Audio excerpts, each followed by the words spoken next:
அத்தியாயம் 11. முருகனின் உயிரா உடலா? பொதுவாக போலீஸ் சித்திரவதைகள் செய்வதற்கும் புது புது விசித்திரமான கொடூர உத்திகளை கையாள்வதற்கும் மிகுந்த தேர்ச்சி பெற்றவர்கள். உண்மைகளை கண்டறிகிறோம், வரவழைக்கிறோம் என்ற பெயரில் செய்யாத குற்றத்தினை செய்தோம் என்று ஏற்கும் அளவிற்கு கொடும் சித்திரவதைகள் செய்வார்கள். சித்திரவதைகளின் கொடூர வழியிலிருந்து அப்போதைக்கு தப்பினால் போதும் என்றுதான் எல்லா அப்பாவிகளும் போலீஸ் சொல்வதற்கெல்லாம் தலையாட்டுவார்கள். இதிலும் உளவியல் சித்திரவதை என்பது மனநிலையை நிரந்தரமாக சிதைத்துவிடக்கூடியது. சிறப்பு புலனாய்வு குழுவினர் ஒவ்வொரு நாளும் என்னை விசாரிப்பதற்கென்று ஒன்று கூடி பேசுவார்கள். என்னவெல்லாம் செய்யலாம், எப்படி விசாரிக்கலாம், எதையெல்லாம் சொல்ல வைக்க வேண்டும் என்பதுதான் அவர்களின் அன்றாட திட்டம். ஆனாலும் அவர்களின் முயற்சிகள் ஒவ்வொன்றாக தோற்றுக்கொண்டிருந்தது. இப்போது 3ஆம் தர யோசனை திட்டத்தில் இறங்கினார்கள். அப்படி வந்து நின்ற அதிகாரி எனக்காக பரிதாபப்பட்டார். உடல்நிலையை விசாரித்தார். ஆடுகளுக்காக அழுத ஓநாய்கள் பற்றி கதைகளில் படித்திருக்கின்றேன். வாழ்க்கையில் பார்த்திருக்கின்றேனா என்றால் அது இந்த விசாரணையின் போதுதான். சிறிது நேரம் என் அம்மா, தங்கை, தம்பியை பற்றியெல்லாம் பேசினார். அதாவது அவர்களும் எங்களின் பிடியில்தான் இருக்கிறார்கள், கவனம் வைத்துக்கொள் என்கின்ற நினைவூட்டலில் பேசினார். அப்படியே தங்கைக்காக உணர்ச்சி வசப்படும் அண்ணனை போன்று, ஏமா அந்த பையன் படிப்பென்ன, உன்னோட படிப்பென்ன, தோற்றத்தில் கூட உனக்கு அவன் கூட ஈடு இல்லையே, அந்த குள்ளனை போய் எப்படிம்மா நீ லவ் பண்ண, உன் அழகுக்கும் படிப்புக்கும் என்னம்மா குறைச்சல், உன்னை ஏமாத்திட்டானே என்று ஆரம்பித்து உச்சகட்டமாக அவன் உன்னை ஏமாத்திட்டு தப்பிச்சு போக திட்டம் போட்டிருந்தது உனக்கு தெரியாதா? நேற்று அவனை உதைச்சதில் பல உண்மைகளை கக்கிட்டான். உன்னை விட்டுட்டு ஓடி போகத்தான் வேதாரண்யம் போயிருந்தான்னு ஒப்புக்கிட்டான் என உண்மையிலேயே ஆதங்கப்பட்டு உணர்ச்சி வசப்பட்டு கூறினார். இந்த தங்கச்சிக்காக அந்த அதிகாரி கண்ணீர் விடாதது தான் பாக்கி. நான் என்ன செய்வது? என் கணவர் என்னை விட்டு ஓடிப்போக இருந்தாராம். என்ன கதை இது? உடலை விட்டு உயிர் ஓடிப்போவதென்ன லேசான காரியமா? என்ன மாதிரி சொல்கிறார் அந்த அதிகாரி? எங்களுக்கான உயிர் யாரிடம் இருக்கிறது என எங்கள் இருவருக்குமே தெரியாதே. உடலை பிரித்து வைத்து உயிரை ஒன்றாக்கி வைத்திருந்தானே அந்த ஆண்டவன். இது கடவுளாக இணைத்ததாயிற்றே. எவ்வளவு கொடுமைகளையும் தாங்கி இதோ 26 ஆண்டுகளாக இன்னமும் அப்படியே தானே வாழ்ந்து கொண்டிருக்கிறோம். இதயத்தால் மட்டுமே வாழ்கிறோமே. பலர் இன்றும் ஆச்சரியப்பட்டு கேட்கிறார்கள். ஒருவர் மீது ஒருவர் வைத்திருக்கும் அன்பை பார்த்து பிரமித்தவர்களும் இருக்கிறார்கள். சந்தோஷப்பட்டு வாழ்த்தியவர்களும் இருக்கிறார்கள். மோசமாக கேலி செய்தவர்களும் இருக்கிறார்கள். இன்னும் சொல்லப்போனால் எங்களை பார்த்து பொறாமைப்படுபவர்களும் கூட இருக்கிறார்கள். எவ்வளவு சோதனைகளிலும் எப்படி ஒன்றாக இருக்கிறீர்கள் என கேட்டவர்களும் உண்டு. இப்படியான கேள்விகளுக்கான பதிலை எங்களுக்கு எதிராக அவதூறு பரப்பியவர்களிடமே விட்டுவிடுகிறேன். இன்றும் என் கணவருக்கு நானே உலகம், நானே உயிர். அவரது ஆன்மீக வாழ்வில் கூட நான் இல்லாமல் முழுமையடைய முடியாது என சொல்லிக் கொண்டிருக்கிறார். உலகில் எந்த மூலையில் இருந்தாலும் என்னை தவிர யாரையும் ஏறெடுத்து பார்க்க முடியாதவர். தன் முதுகில் ஏகப்பட்ட அழுக்குகளை சுமந்து கொண்டிருக்கும் தகுதியற்றவர்களெல்லாம் எங்களை பற்றி அற்புதமாக கதை கட்டி திரிகிறார்கள். அப்படிப்பட்ட பன்முக மனிதர்களிடம்தான் மக்கள் ஏமாந்து கொண்டிருக்கிறார்கள். அன்று அந்த அதிகாரி அப்படி சொன்னதும் அவர்கள் மீது எனக்கு நெருப்பை வாரிக்கொட்டிய வெறுப்புதான் ஏற்பட்டது. உறவினருடன் கோவிலுக்கு சென்று வருகிறேன் என கூறிவிட்டுத்தான் போனார் என் கணவர்.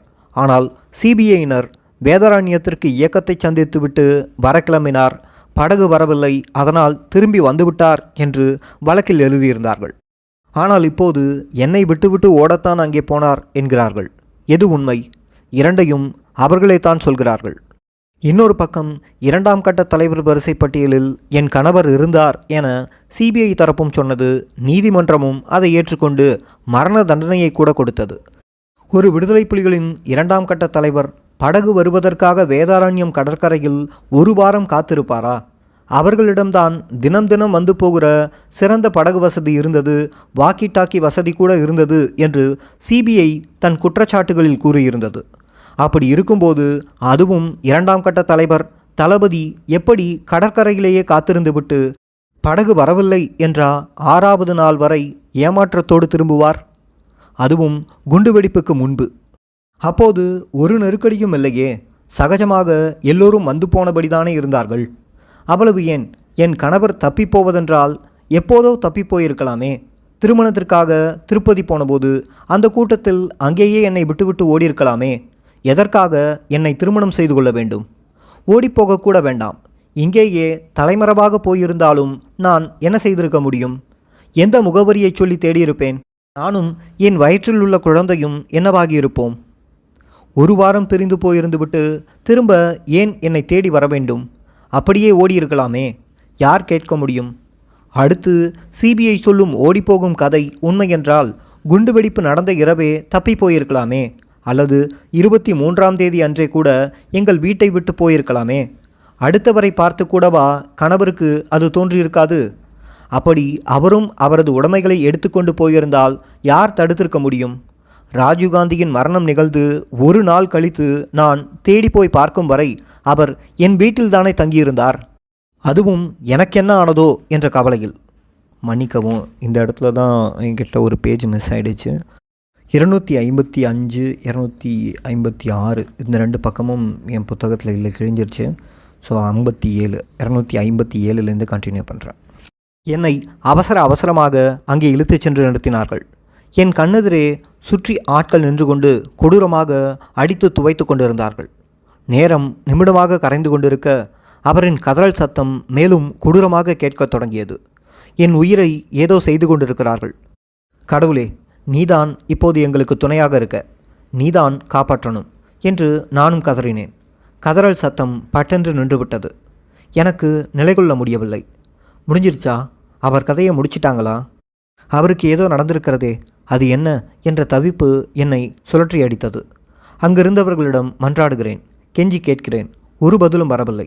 என்னுடைய கதறலை யாருமே பொருட்படுத்தவில்லை. கொஞ்ச நேரத்திற்கு பிறகு 2 பேர் அவரை கைத்தாங்கலாக தூக்கி நிறுத்தினார்கள். தலை சாய்ந்து தொங்கியது. உடம்பிலெல்லாம் இரத்தம். உயிர் போய்விட்டதோ என்ற அதிர்ச்சி. என் உடம்பு சில்லிட்டு போனது. இதயமே நின்றுவிடும் போலிருந்தது. நாய் செத்தா அப்படியே கொண்டு போய் எங்காவது வீசிட்டு 4 ரவுண்டு சுட்டுட்டு வாங்க. போலீஸை தாக்கிவிட்டு தப்பியோட முயற்சி பண்ணினான், அதனால் என்கவுண்டர்னு சொல்லிடலாம், ஒன்றும் பிரச்சனை இல்லை என்று அதிகாரி பேசிக்கொண்டு போனது என் காதில் விழுந்தது. 10 நிமிடங்கள் கடந்திருக்கும். ஒரு அதிகாரி வந்தார். உன்னோட காதல் புருஷன் நிலையை பாத்தியா? ஜட்டியோட தூக்கி கொண்டு போனதை பாத்தியா? நாங்கள் சொல்கிறத நீ கேட்காத வரைக்கும் அவனுக்கு அதாண்டி நிலமை. அடிப்பட்டே சாக போகிறான் பாரு.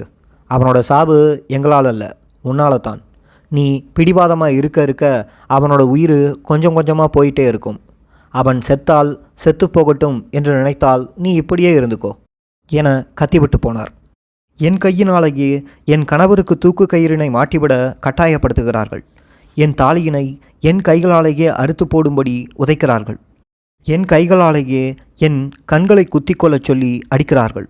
ஐயோ, நான் என்ன செய்வேன்? எனக்கு எல்லாமும் புரிந்தது. நான் இருதலை கொல்லி எறும்பாக தவித்தேன்.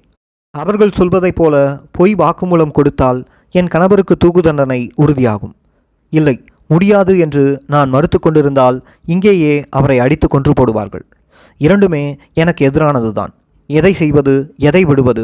அப்ரூவராகி நானே அவருக்கு தூக்கு கயிற்றினை எடுத்து கொடுப்பதை விட கடைசி வரை நான் அவருக்கு உண்மையாகவே நின்று போலி என்கவுண்டர் மரணத்தை தருவது எவ்வளவோ மேல். சாகும்போது நளினி நமக்கு துரோகம் செய்யவில்லை, தனக்கு எதிராக பொய் வாக்குமூலம் கொடுக்கவில்லை, உறுதியாகவே நின்றாள் என நினைத்து கொண்டு சாகட்டும். அதுவே பரவாயில்லை. பிறகு நான் மட்டும் என்ன இருந்து வாழ்ந்துவிடப் போகிறேன்? அவர் போன இடத்திற்கே நானும் போய்விடப் போகிறேன். சாவிலும் ஒன்றாக இருப்போம் என கணவர் சொன்னபடியே முடியட்டும் என கடைசி வரை உறுதியாக நின்றுவிட்டேன். இப்படி ஒரு தீர்க்கமான முடிவுக்கு வர காரணம், உயிர் போனாலும் போகட்டும், உங்களின் விசாரணை முறைக்காக என் கணவரை விட்டு கொடுக்க முடியாது, நான் செத்தாலும் அது நடக்காது என்பதை சொல்லத்தான். என் மனம் உச்சக்கட்ட வலியினால் மரத்து போய் பித்து பிடித்தவள் போல சில நேரம் அப்படியே இருப்பேன். யோசிப்பதற்கான, கவலைப்படுவதற்கான சக்தியினை என் மூளை இழந்து விட்டிருக்கும் என நினைக்கிறேன். திடீரென அடித்து அதிர்ச்சி கொடுத்தே என்னை சகஜ நிலைக்கு கொண்டு வருவார்கள்.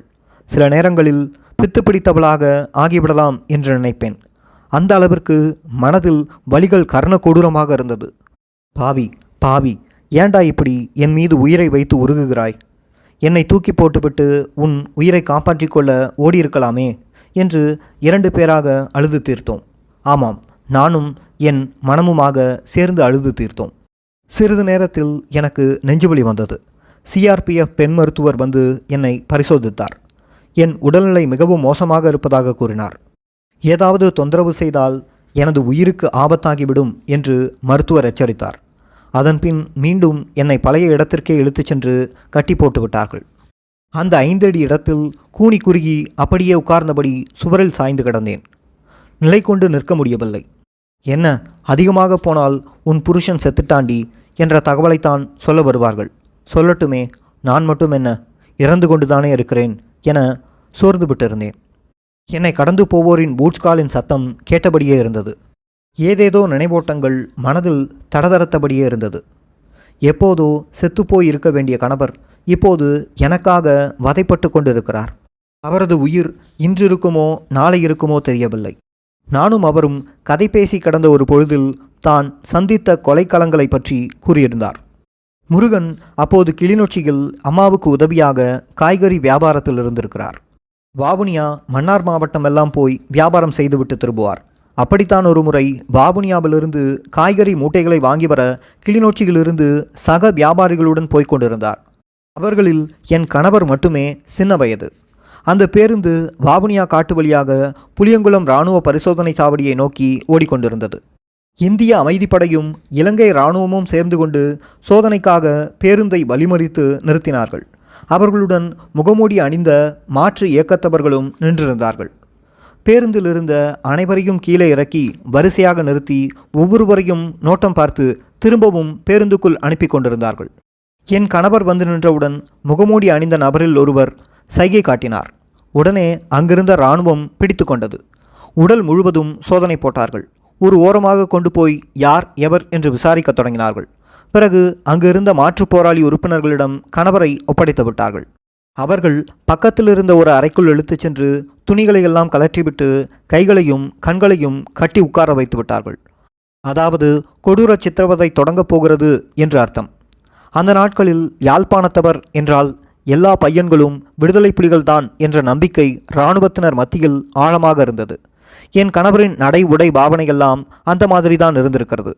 அது தெரியாமலே கணவர் துடுக்குத்தனமாக இருப்பாராம். அந்த நம்பிக்கையே இவருக்கு அப்போது உயிர் ஆபத்தாக இருந்துவிட்டது. அவ்வளவுதான், நம்மை காட்டுக்குள் அழைத்துச் சென்று விசாரணை என்று சுட்டு போட்டு விடுவார்கள் என நினைக்கத் தொடங்கிவிட்டார். கதை முடிந்தது என பதறி போயிருந்தார். அப்போது அதுதான் அங்கே வழக்கமாகி இருந்தது. பிடிப்பவர்களை காட்டுக்குள் கொண்டு போய் படுகொலை செய்துவிட்டு தடயமே இல்லாமல் அழித்து விடுவது வழக்கமாக நடந்து கொண்டிருந்ததாம். அப்போதுதான் அதிர்ச்சிவசமாக இராணுவத்தோடு நின்றிருந்த ஒரு சிவிலியன் ஓடி வந்து, இவர் கிளிநொச்சி மணியக்கா பையன் என கூறிக்கொண்டு ஓடி வந்தார். அவரோட அம்மா மார்க்கெட்டில் வியாபாரம் செய்து கொண்டிருக்கிறார். இவரும் அம்மாவோடு தான் கிளிநொச்சி மார்க்கெட்டில் இருக்கிறார் என்று கூறினார். அவர் சொன்னதை ஏற்றுக்கொண்ட இராணுவத்தினர் மேலும் சில கேள்விகளை கேட்டுவிட்டு துணிகளை உடுத்திக்கொண்டு பேருந்தில் போய் உட்காரச் சொன்ன பிறகுதான் இவருக்கு உயிரை திரும்பியிருக்கிறது. கணவருடன் கூட வந்த நண்பர் ஒருவர் அந்த இடத்திலிருந்த மாற்று இயக்க உறுப்பினர்களில் தன் ஊர்க்காரர் இருந்ததை பார்த்துவிட்டார். உடனே அவரிடம் ஓடிச் சென்று, என் கூட வந்த பையனை பிடித்திருக்கிறாங்க, மார்க்கெட்டில் இருக்கும் மணியக்கா பையன்தான் அவனும் வியாபாரம்தான் செய்கிறான், நீங்கள் தான் காப்பாற்றணும் என்று பதறி சொல்ல, அவர் ஓடி வந்து விசாரித்துவிட்டு அங்கிருந்த இராணுவத்தினரிடம் தனக்கு தெரிந்தவன்தான் என சொல்லி காப்பாற்றி நண்பர்களுடனேயே சேர்ந்து அனுப்பிவிட்டார். அவருக்கு வர இருந்த உயிராபத்து கூட வந்த நண்பர் துணிந்து சொன்ன பொய்யினால் உயிர் காப்பாற்றப்பட்டது. என் கணவர் மாவீரர் குடும்பத்தைச் சேர்ந்தவர். அவர் அண்ணன் ஒரு விடுதலை புலி, மாவீரர் ஆகிவிட்டார், யாழ்ப்பாணத்தைச் சேர்ந்தவர்தான் என்பதெல்லாம் தெரிந்திருந்தால் அன்றே அவர் பிணமாகியிருப்பார். எப்படியோ அந்த முதல் கொலைக்களம் அவரை விடுத்துவிட்டது. அதேபோன்று மற்றொரு தடவை மன்னாரில் துணி வாங்கி கொண்டு கிளிநொச்சியை நோக்கி பேருந்தில் வந்து கொண்டிருந்தார். வழியில் ஒரு அமைப்பைச் சேர்ந்தவர்கள் அவர்களின் பரிசோதனை சாவடியில் வழிமறித்தார்கள். அந்த வழியில் அவர்கள் செல்வாக்குத்தான் அதிகம். அவர்களுக்கு துணையாக இந்திய இலங்கை இராணுவமும் இருந்திருக்கிறது. வழக்கம் போல் பேருந்திலிருந்த அனைவரையும் இறங்கி வரிசையாக நிற்கச் சொன்னார்கள். ஒவ்வொருவரையும் நோட்டம் பார்த்தபடியே பேருந்தில் ஏறச் சொல்லியிருக்கிறார்கள். என் கணவரை மட்டும் சந்தேகப்பட்டு தனியே நிற்கச் சொல்லிவிட்டார்கள். காரணம், முகமூடி போட்டு இருந்தவர் காட்டிய சைகைதான்.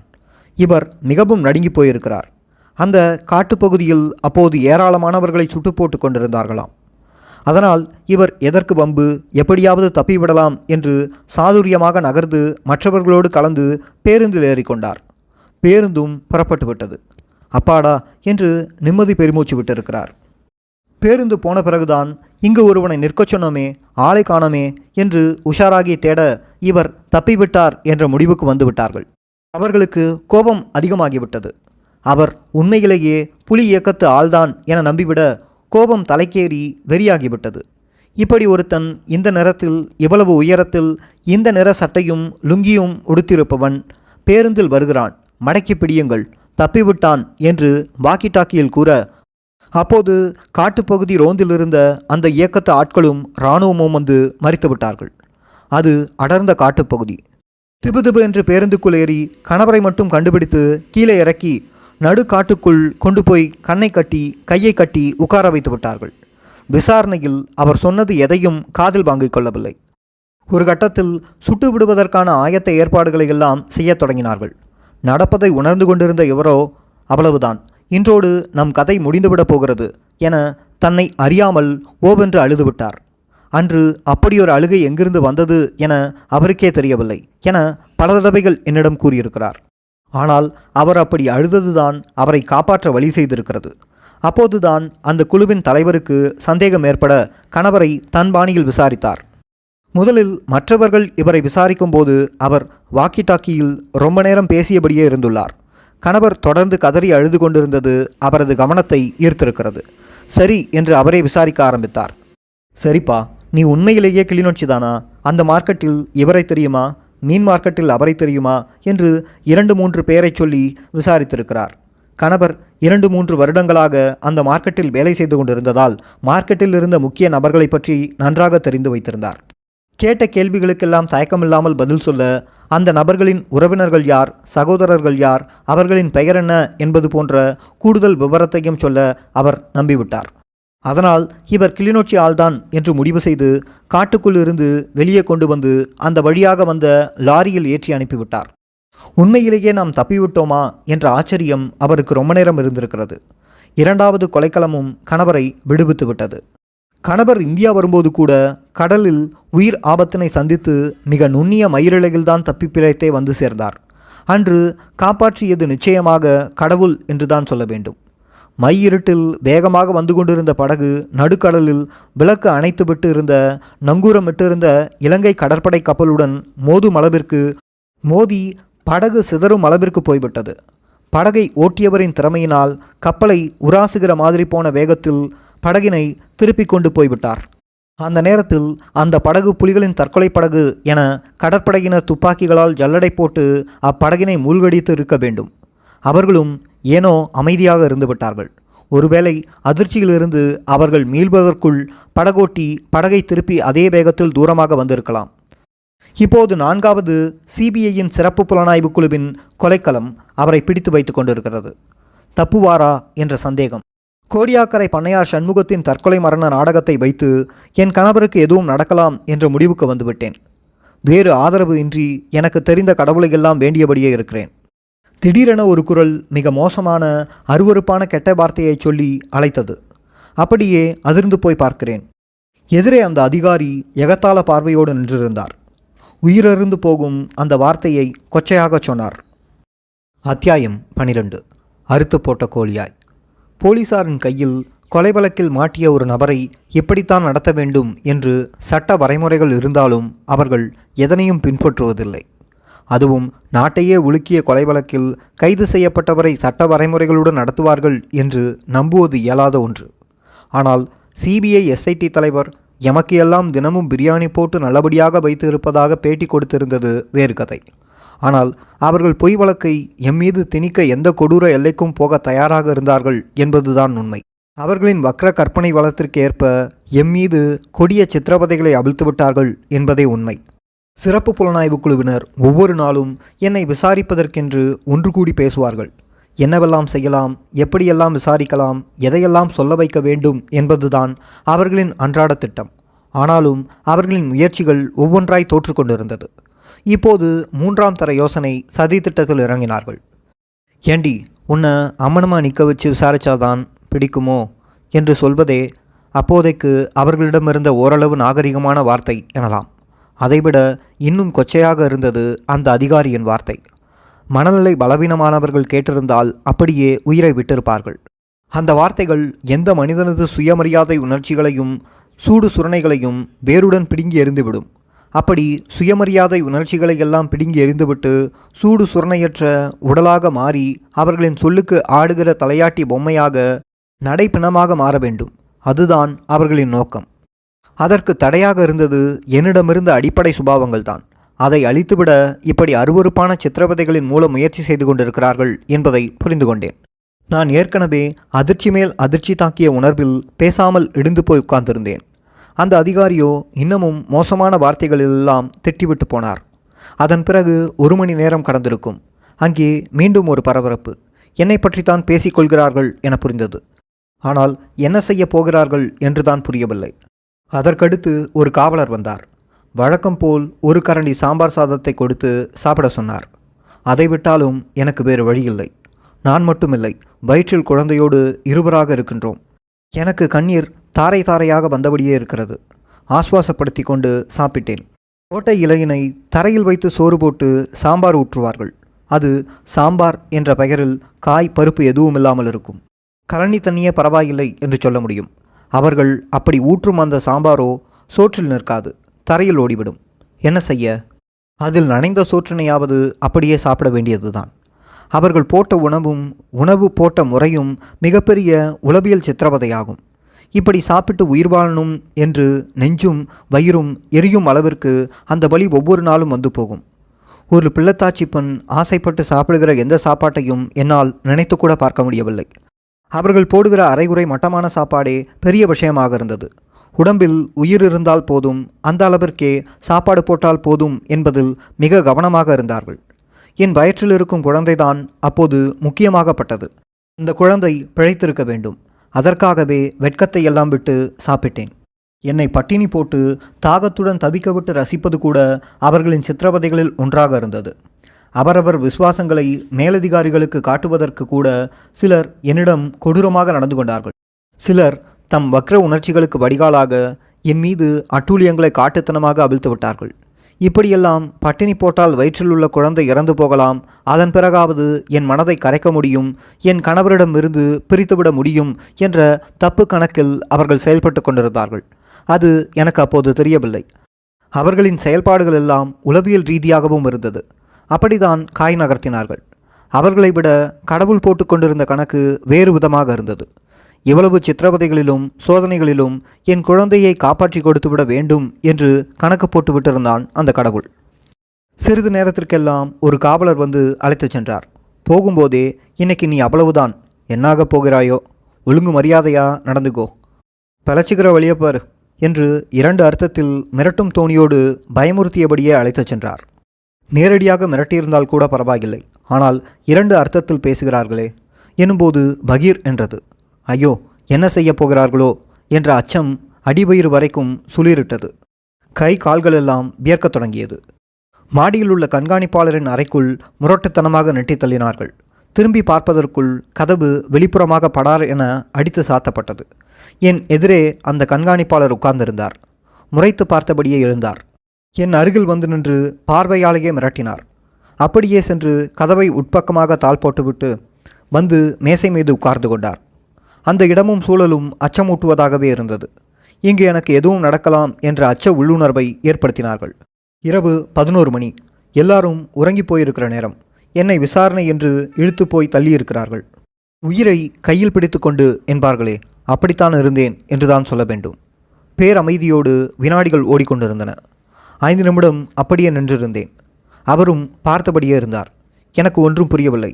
திடீரென்று தன் முரட்டு குரலில், தேவடியா, நடந்ததையெல்லாம் ஒன்று விடாமல் சொல்லணும், ஒன்றும் விடாமல் சொல்லணும், புரியுதா? அந்த முருகனோட எப்படி பழக்கம், எப்படியெல்லாம் பழக்கம், என்னவெல்லாம் செஞ்சீங்க, எங்கெல்லாம் சந்திச்சிங்க, என்னவெல்லாம் பேசுனீங்க, சதித்திட்டமெல்லாம் என்னங்கிறதை ஒன்று விடாமல் சொல்லணும், நிறுத்தக்கூடாது, நான் கேட்டுக்கிட்டே இருப்பேன், புரியுதா என்று கத்தினார். வேட்டையாட சுற்றி வளைத்து கொண்ட சிறுத்தைகளின் மத்தியில் மிரண்டு நிற்கும் இளம் பெண்மானைப் போல் நான் மிரட்சியோடு நின்றிருந்தேன். எங்கிருந்து தொடங்குவது, எப்படி சொல்வது என்ற யோசனையெல்லாம் இல்லை. நம் வீட்டிற்கு இப்படி ஒரு தம்பி வந்திருக்கிறான், அழைத்து கொண்டு போய் காட்டு என்று அம்மாவும் சொன்னார். அழைத்து வரட்டுமாக்கா என்று என் தங்கை கல்யாணி சொன்னதிலிருந்தே தொடங்கினேன். நடந்ததை, எனக்கு தெரிந்ததை எல்லாம் ஒன்று விடாமல் சொன்னபடியே இருந்தேன். சற்று நேரத்திற்கெல்லாம் அந்த அதிகாரி தூங்கிவிட்டார். கவனித்தபடியே இருந்த எனக்கு ஒரு கட்டத்தில் இதற்கு மேலும் சொல்வதில் பயனில்லை என நிறுத்தினேன். அவ்வளவுதான். சடாரென்று கண் திறந்த அதிகாரி, ஏண்டி நிறுத்தின? எத்தனை பேரை பார்த்த? எவன் கூட எல்லாம்?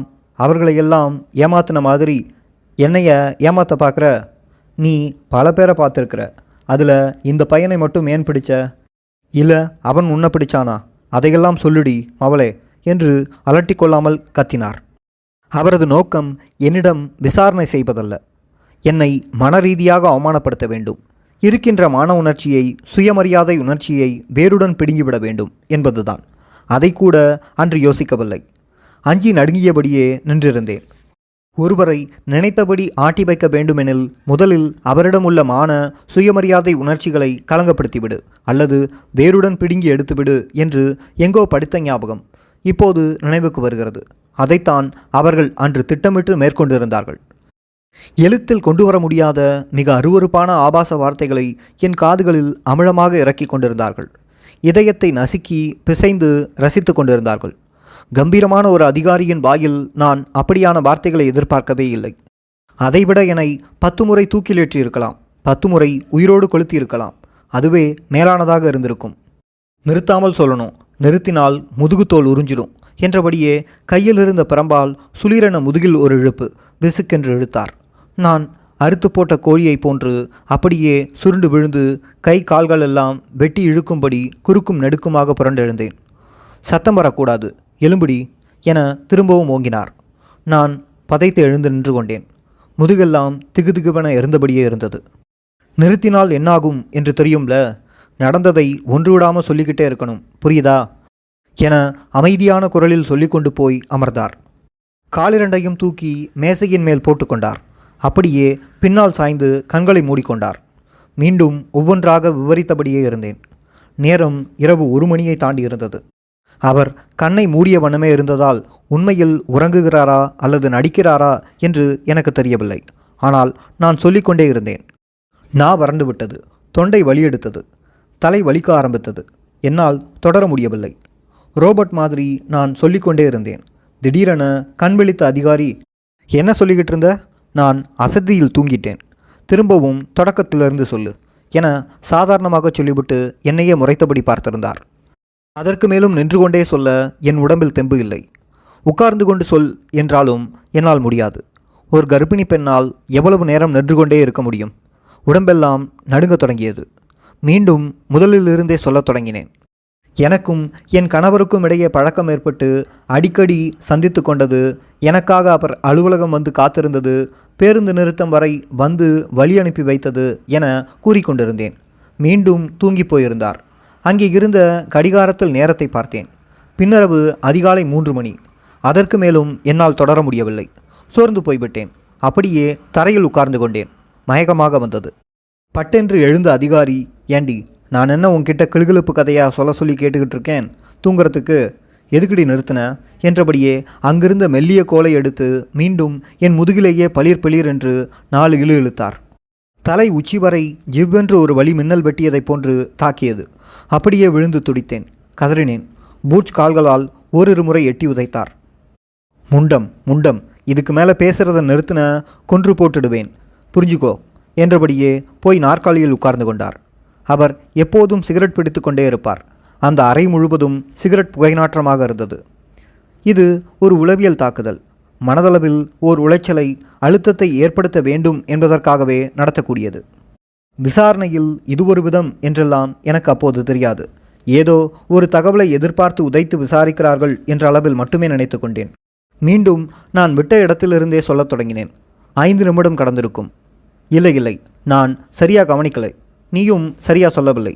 மீண்டும் தொடக்கத்திலிருந்து சொல்லணும், ஒன்று விடாமல் சொல்லணும், புரிந்ததா என்று மிரட்டியபடியே குறிப்பெடுத்துக் கொள்வதற்கு நோட்டு புத்தகத்தையும் பேனாவையும் எடுத்துக்கொண்டார். உண்மையிலேயே குறிப்பெடுத்துக் கொள்ளப் போகிறார், இதற்கு மேலும் பிரச்சனை இருக்காது என்றுதான் இருந்தேன். ஆனால் நடந்ததோ வேறு. திரும்பவும் நான் வலியையெல்லாம் பொறுத்து கொண்டு மீண்டும் தொடக்கத்திலிருந்தே சொல்லத் தொடங்கினேன். மிக தீவிரமாக குறிப்பெடுப்பதைப் போல் நடித்த அதிகாரி சில நிமிடங்களுக்கு பிறகு பேனாவை மூடி வைத்துவிட்டு என்னை பார்த்தபடியே இருந்தார். மேலும் சில நிமிடங்களில் உண்மையிலேயே தூங்கி போனார். அப்போது எனக்கு நிறுத்துவதா வேண்டாமா என்ற குழப்பம். ஆனாலும் நான் ஏற்கனவே பட்ட அடியால் நிறுத்தாமல் சொன்னபடியே இருந்தேன். ஒரு கட்டத்தில் என்னால் முடியாமல் அப்படியே விழுந்து விட்டேன். அப்போதும் அந்த அதிகாரி கருணை காட்டவில்லை. உனக்கு என்ன திமிரு இருந்தால் பேசுவதை நிறுத்துவ? உனக்கு பயமே இல்லாமல் போச்சாடி? இதெல்லாம் புலிகள்கிட்ட எடுத்துக்கிட்ட பயிற்சி தானே? எனக்கு நல்லா தெரியும், எல்லாவற்றையும் சொல்கிற. ஆனால் இலங்கைக்கு போனதையும் அங்கே புலிகள் கூட பயிற்சி எடுத்துக்கிட்டதையும் மட்டும் சொல்ல மாட்டேங்கிற. இது கூட புலிகள்கிட்ட கற்றுக்கிட்ட பயிற்சி தான். இனிமேலும் ஏமாற்றாதே. வேற மாதிரி விசாரிக்க வேண்டியிருக்கும். நீ அவ்வளவு புத்திசாலி, நான் முட்டாளா என்றபடியே கால் முட்டியை மடக்கி நடுமுதுகில் உலக்கையால் குத்துவதைப் போல் இறக்கினார். அந்த அடி என் அடிவயிறு வரைக்கும் இடியாய் தாக்கியது. அப்படியே மூர்ச்சையாகி விழுந்து விட்டிருக்கின்றேன். பிறகு அறைக்குள் காவலர்களை அழைத்தது, முகத்தில் தண்ணீரை அடிக்கச் செய்தது, கைத்தாங்கலாக இழுத்தபடியே கொண்டு போய் அந்த 5 அடி இடத்தில் போட்டது எல்லாம் பட்டதும் படாததுமாக நினைவில் இருந்தது. அப்போது வெடிந்து கொண்டிருந்த நேரம் என்பது மட்டும் புரிந்தது. என்ன நேரம் என அறிய முடியவில்லை. அப்படியே கிடந்தேன். 1 மணி நேரம் கடந்திருக்கும். ஒருவரை சொன்ன விடயத்தையே திரும்ப திரும்ப சொல்ல வைப்பது மிக கொடியது. அது உளவியல் சித்திரவதை. மண்டை வெடிப்பது போல் இருக்கும். பைத்தியம் பிடிப்பது போல் இருக்கும். அதுவும் அந்த விடயங்கள் மனதினை பாதிக்கின்ற உணர்ச்சிபூர்வமான விடயங்களாக இருந்தால் அதன் வலி பல மடங்காக இருக்கும். அத்தோடு தூங்க விடாது அப்படி சொல்ல வைப்பது தலைக்குள் கம்பியை விட்டு குடைவது போல் இருக்கும். காதுக்குள் கட்டெரும்புகள் புகுந்து கடித்தால் எப்படி இருக்கும்? அதைவிட கர்ண கொடூரமாக இருக்கும். ஐயோ, நீங்கள் என்ன சொன்னாலும் அதன்படி கேட்டு நடக்கிறேன் என்று கத்தி கெஞ்சும் அளவுக்கு அந்த வலிகள் எவரையும் தள்ளிவிடும். போலீஸ் லத்தியால் லேசாக தட்டி எழுப்பினார்கள். நன்றாக வெளிச்சம் வந்துவிட்டிருந்தது. பிணைக்கப்பட்ட சங்கிலியை மட்டும் கலற்றினார்கள். கழிவறைக்கு கொண்டு போனார்கள். அங்கு வைத்து கை விலங்குகளை கலற்றிவிட்டு உள்ளே தள்ளினார்கள். வெளியே 3-4 பேர் அந்த இடத்திலேயே காவலுக்கு நின்று கொண்டார்கள். அனைவரும் ஆண் காவலர்கள். இந்த இடத்தில் நான் என்ன எழுதுவது, எதை சொல்வது? வெளியே வந்ததும் மீண்டும் கைவிலங்குகளை மாட்டினார்கள். தூங்க அனுமதிக்கவில்லை, குளிக்கவும் அனுமதிக்கவில்லை. ஏன், மாற்று உடை கூட என்னிடமில்லை. பிடிப்பட்டதிலிருந்தே ஒரே துணிதான். தலைமுடியெல்லாம் அழுக்கு பிசுபிசுப்பில் பின்னிக்கொண்டது. முடியிலிருந்து பேன்கள் கொட்டத் தொடங்கின. அவ்வளவு ஏன், என் நாற்றத்தை எனக்கே பொறுக்க முடியவில்லை. ஒரு கட்டத்தில் தாங்கவே முடியாத நாற்றம். கட்டி கொண்டிருந்த துணியையே உடுத்திக்கொள்ள வேண்டும். தரையில் செய்தித்தாள்களை விரித்து படுத்துக்கொண்டேன். சராசரி மனிதர்களுக்கு மத்தியிலா நான் இருக்கின்றேன் என்ற கேள்வி எனக்குள் எதிரொலித்தபடியே இருந்தது. கழிவறையிலிருந்து அழைத்து கொண்டு போனவர்கள் மீண்டும் 5 அடி இடத்தில் சங்கிலியால் கட்டி வைத்தார்கள். எதையோ சாப்பிட கொடுத்தார்கள். என்னதென்று தெரியவில்லை. ஆடு மாடு நாயெல்லாம் என்ன ஏது என்று கேட்டுக்கொண்டா சாப்பிடுகிறது, அல்லது அறிந்து கொண்டா சாப்பிடுகிறது? அந்த பட்டியலில் நான் சேர்ந்திருந்தேன். இல்லை, அந்த பட்டியலில் என்னை வைத்திருந்தார்கள். சித்திரவதைகளில் மிக கொடுமையானது ஒன்று ஒருவரை தூங்கவே விடாமல் வைத்து வதைப்பதுதான். அடுத்து நம் மனதை பாதிக்கும் விஷயத்தை திரும்ப திரும்ப நம் வாயாலேயே சொல்லி கேட்டு ரசிப்பார்கள். 2இல் 1 யுத்தியிலேயே அந்த நபர் அவர்கள் சொல்கிறபடியே கேட்க தொடங்கிவிடுவார். இந்த சித்திரவதைகளின் கொடூரத்தை விவரிக்க என்னிடம் வார்த்தைகள் இல்லை என்றுதான் சொல்ல வேண்டும். எனக்கு இந்த 2 வகை சித்திரவதைகளும் கூடவே அடி உதை சேர்ந்து நடந்து கொண்டிருந்தது. இந்த விசாரணை இரவு பகல் என்று மாறி மாறி நடந்தது. ஒவ்வொரு நாளும் ஒரு அதிகாரி வருவார். ஒவ்வொருவரிடமும் நான் தொடக்கத்திலிருந்தே சொல்ல வேண்டும். அதாவது உடல் ரீதியாகவும் உள ரீதியாகவும் துன்புறுத்துவதே அவர்களின் நோக்கம். தினமும் 1 மணி நேரம் கூட தூங்க அனுமதிக்க மாட்டார்கள். அப்படியே அசதியில் தூங்கினாலும் முகத்தில் தண்ணீர் அடித்து எழுப்பிவிடுவார்கள், அல்லது உதைத்து எழுப்பிவிடுவார்கள். ஒரு வாரத்தில் 7 நாள். அந்த 7 நாளுக்கும் தினம் ஒரு கண்காணிப்பாளர் என்று 7 அதிகாரிகளை எனக்காக என்றே நியமித்திருந்தார்கள். என்னை சித்திரவதை செய்வது மட்டுமே அவர்களுக்கான மேலிட கட்டளை. சில நேரங்களில் முகத்தில் தண்ணீர் அடித்தாலும் என்னால் எழ முடியாது. அப்போது 4-5 பேர் சேர்ந்தாற்போல் திடீரென கத்திக்கொண்டு பூட்ஸ் காலால் எட்டி உதைக்காமல் இப்படியும் அப்படியுமாக எத்தி எத்தி புரட்டி போடுவார்கள். அந்த அதிர்ச்சியில் அடுத்த முறை குரல் கேட்டவுடனேயே எழுந்துவிட தோன்றும். இப்போது வரையிலும் நான் நினைத்து பார்க்கிறேன். எனக்கு அந்த கடைசி நாட்களில், அதாவது நான் ஒப்புதல் வாக்குமூலம் கொடுத்ததாக சொல்லி எழுதி கொண்டதற்கு 2 வாரம் முன்பிருந்தே எனக்கு சுயநினைவு இல்லை.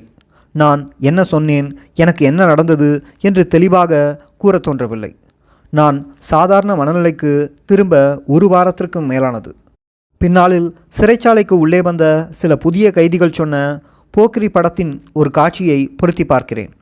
வில்லன் பிரகாஷ்ராஜை சிபிஐ அதிகாரி தூங்கவே விடாமல் வைத்திருந்து 3-4 நாட்கள் சித்திரவதை செய்வார்களாம். கடைசியில் அவர் நான் சொல்லிவிடுகிறேன் என்று பதறி துடிப்பாராம். அவர் மூளை குழம்பி பிதற்ற ஆரம்பித்து விடுவாராம். எனக்கு அதைவிட பல மடங்கு சித்திரவதைகள் தொடர்ந்தன. அப்படி 20 நாட்கள் வரை என்னை சித்திரவதை செய்தார்கள். வயிற்றில் 4 மாத கருவுடன் இருந்தேன். எனக்கு அப்போது என்ன நடந்தது என்று முழுவதுமாக சொல்ல முடியவில்லை. பெரும்பாலும் பாதி மயக்கத்தில் பிதற்றிக்கொண்டே இருந்தேன். அவர்கள் அந்த சித்திரவதைகளை நிறுத்திய பிறகு கூட நான் சொன்னவற்றையே திரும்ப திரும்ப சாண்டிங் மிஷின் போல ஒலித்து கொண்டிருந்தேன். அதுக்கு பேரு வாயை மூடு என்று அவ்வப்போது உதைத்தார்கள். அந்த போக்கிரி திரைப்பட பிரகாஷ் ராஜ் போல நானும் அப்படித்தான் 1 வாரம் வரையிலும் புத்தி பேதலித்தவளாக கிடந்தேன். இதில் பெரிய துன்பம் என்னவென்றால், என்னை அப்படி விசாரித்த கண்காணிப்பாளர்களில் மறக்க முடியாத மனிதர் ஒருவர் இருக்கின்றார். இந்த வழக்கில் 16 பேரின் ஒப்புதல் வாக்குமூலத்தை பதிவு செய்த திரு தியாகராஜன் ஐபிஎஸ் தான் அவர். மற்றவர்களை காட்டிலும் என்னை அதிகமாக சித்திரவதை செய்தவர் அந்த அதிகாரியேதான். இதற்கு என தனியாக படித்து பயிற்சி எடுத்திருப்பார் போல. அதை பிறகு விளக்குகிறேன். ஆனால் அந்த மயக்கத்திலும் அடி உதை சித்திரவதையிலும் எப்படியாவது என் குழந்தையை காப்பாற்றிவிட வேண்டும் என்பதில்தான் உறுதியாக இருந்தேன். இது எந்த ஒரு தாய்க்கும் இயல்பாக ஏற்படக்கூடிய ஒன்றுதான். இதையெல்லாம் இப்போதுதான் மிகைப்படுத்தி சொல்வதாக நினைக்க வேண்டாம். இப்போதுதான் புதிதாக கூறுகிறேன் எனவும் நினைக்க வேண்டாம். போலீஸ் காவலில் இருந்து நீதிமன்ற காவலுக்கு வந்த பிறகு இனி போலீஸ் காவலுக்கு போவதற்கான வாய்ப்பில்லை என உறுதியானது. அப்போதுதான் எனக்கு நடந்த சித்திரவதைகள் பற்றி, குறிப்பாக தியாகராஜன் என்ற அதிகாரி செய்த அயோக்கியத்தனங்களை எல்லாம் விளக்கமாக ஆதாரங்களுடன் நீதிபதிகளுக்கு புகார் கடிதமாக அனுப்பியிருந்தோம். எங்களுக்கு தொடர்ச்சியாக நடந்த சித்திரவதைகள் மற்றும் அவர்களாகவே அவர்களுக்கு ஏற்ப எழுதி கொண்ட எங்களின் வாக்குமூலம் பற்றியும் அப்படி புகார் அளித்திருந்தோம். ஆனால் நாங்கள் அப்படி எந்த புகாரும் செய்யவில்லை என மிக அபத்தமான சான்றுகளை வைத்து எங்களுக்கு எதிரான முடிவை உச்சநீதிமன்றம் எடுத்து மரண தண்டனையையும் வழங்கியது. அது இன்னொரு கொடிய வேதனையாகும். சிபிஐ கஸ்டடியில் இருந்த ஒவ்வொரு நாளும் நான் வேதனையை மட்டுமல்ல, கொடிய சித்திரவதைகளையும் அனுபவித்தேன். குறிப்பாக கடைசி 20 நாட்களில் தினமும் என்னை இரவு பகல் என்று தூங்கவே விடாமல் கொடுமைப்படுத்தினார்கள். 4 டிஐஜிகள், 16 எஸ்பிக்கள் என்று 20 அதிகாரிகள் வரையிலும் நியமித்திருந்தார் சிறப்பு விசாரணை குழுவின் தலைவர் கார்த்திகேயன். இவர்களில் சிறப்பாக தேர்ந்தெடுக்கப்பட்டவர்கள்தான் அந்த 7 பேர். அந்த 7 பேரிடம்தான் நான் தினமும் திரும்ப திரும்ப சொன்னதையே சொல்லிக் கொண்டிருந்தேன். சில அதிகாரிகள் எங்கள் கணவன் மனைவி உறவை கூட கேட்டு ரசிக்கும் குரூர புத்தியில் இருந்தார்கள். அதையெல்லாம் எழுத முடியுமா? ஏன் எழுத முடியாது என்பதற்கான காரணத்தை இதை படித்த பிறகு நீங்களே உணர்ந்து கொள்வீர்கள். தென்மண்டல சிபிஐ தலைவர் டிஐஜி ஒரு நேர்மையான அதிகாரிதான் என நினைத்திருந்தோம். ஒரு நாள் என்னையும் என் கணவரையும் சேர்ந்தால் போல் விசாரிக்க வேண்டும் என அழைத்து வர சொன்னார். வழக்கத்திற்கு மாறாக எங்களின் கை கால்களில் இருந்த விலங்குகள் அகற்றப்பட்டிருந்தது. அவரது அறைக்குள் சென்றதும் உள்ளே நின்றிருந்த பெண் காவலரை வெளியே போய் நிற்கச் சொல்லிவிட்டார். கதவையும் சாத்தி கொண்டார். சிறிது நேரம் மற்றவர்களைப் போல அவரும் விசாரித்து கொண்டிருந்தார். பட்டென்று நீங்கள் தனிமையில் சந்தித்து கொண்டபோது அதை செய்தீர்கள் தானே என கொச்சையாக கேட்டார். கணவர் பேசாமல் இருந்தார். ஏண்டா பேசாமல் இருக்க? அப்போ அவள் வயிற்றில் இருக்கிற குழந்தை உனக்கு பிறக்கலையோ என்றார். எங்களுக்கு என்ன பதில் கூறுவது என்று தெரியவில்லை. இப்படியே ஆபாசமாக கேட்டுக்கொண்டிருந்தவர் ஒரு கட்டத்தில் எங்கள் இருவரையும் அந்த அறைக்குள்ளாகவே துணியே இல்லாமல் தாம்பத்திய உறவில் ஈடுபட வேண்டும் என்று மிரட்டத் தொடங்கினார். அந்த அதிகாரி ஆங்கிலத்தில் அப்படி சொன்னது என் கணவருக்கு சரியாக புரியவில்லை. என்னப்பா சொல்கிறார் என்று என்னை பார்த்து கேட்டார்.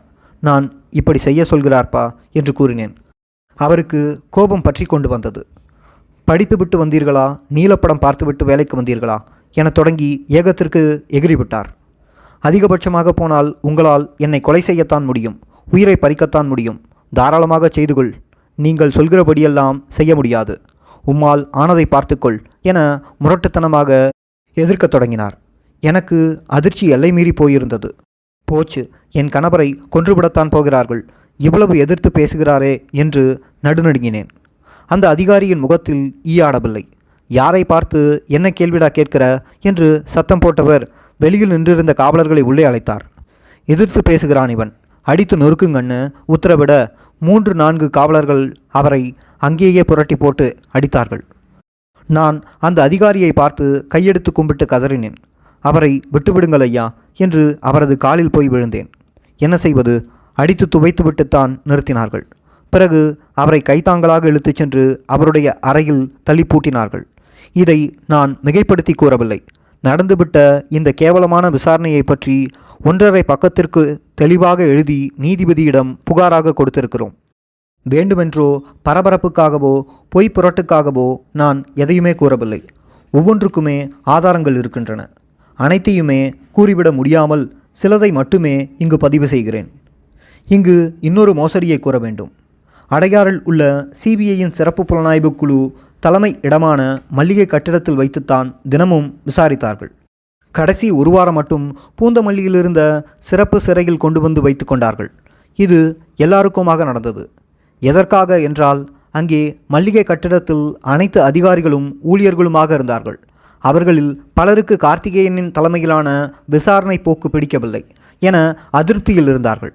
சிலர் இந்த விசாரணை முறை சரியில்லை என வெளிப்படையாகவே பேசத் தொடங்கினார்கள். நாங்கள் பலரும் சிவராசனுடன் பழகியது உண்மைதான் என்றும், ஆனால் சதித்திட்டம் தெரியாமலேயே பழகியிருக்கின்றோம் எனவும் சிலர் பேசிக்கொண்டார்கள்.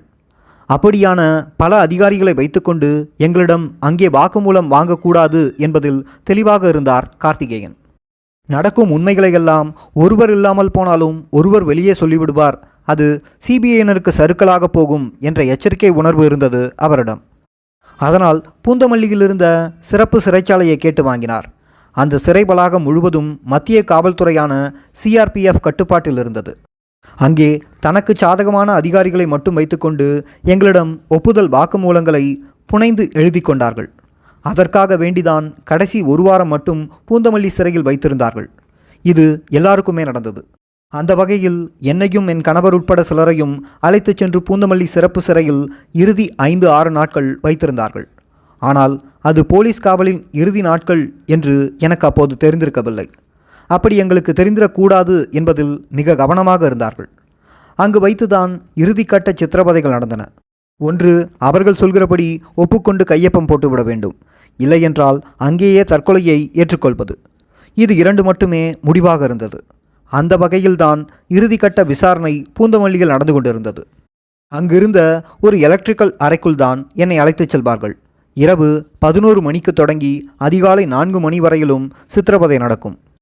பகலிலும் 10 மணிக்கு தொடங்கி மாலை வரை வதைத்தெடுப்பார்கள். அப்படித்தான் 7/8/1991 அன்று மதியம் என்னை சித்திரவதை செய்து கொண்டிருந்த போது நான் மயங்கி விழுந்து விட்டேன்.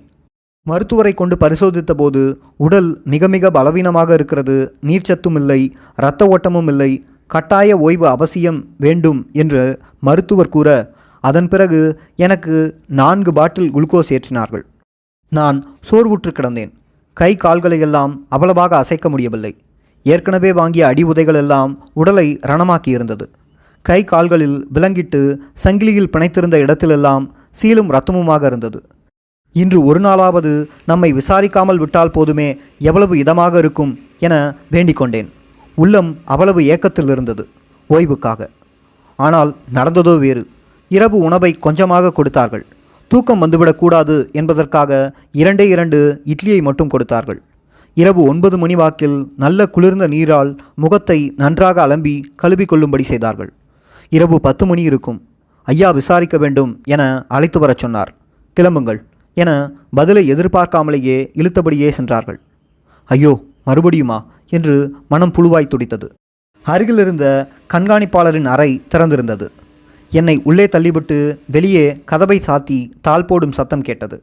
அது மழைக்காலம். வெளியே இடியும் மின்னலுமாக கடுமையான மழை, புயலும் மழையுமாக சுழன்று வீசிக்கொண்டிருந்தது.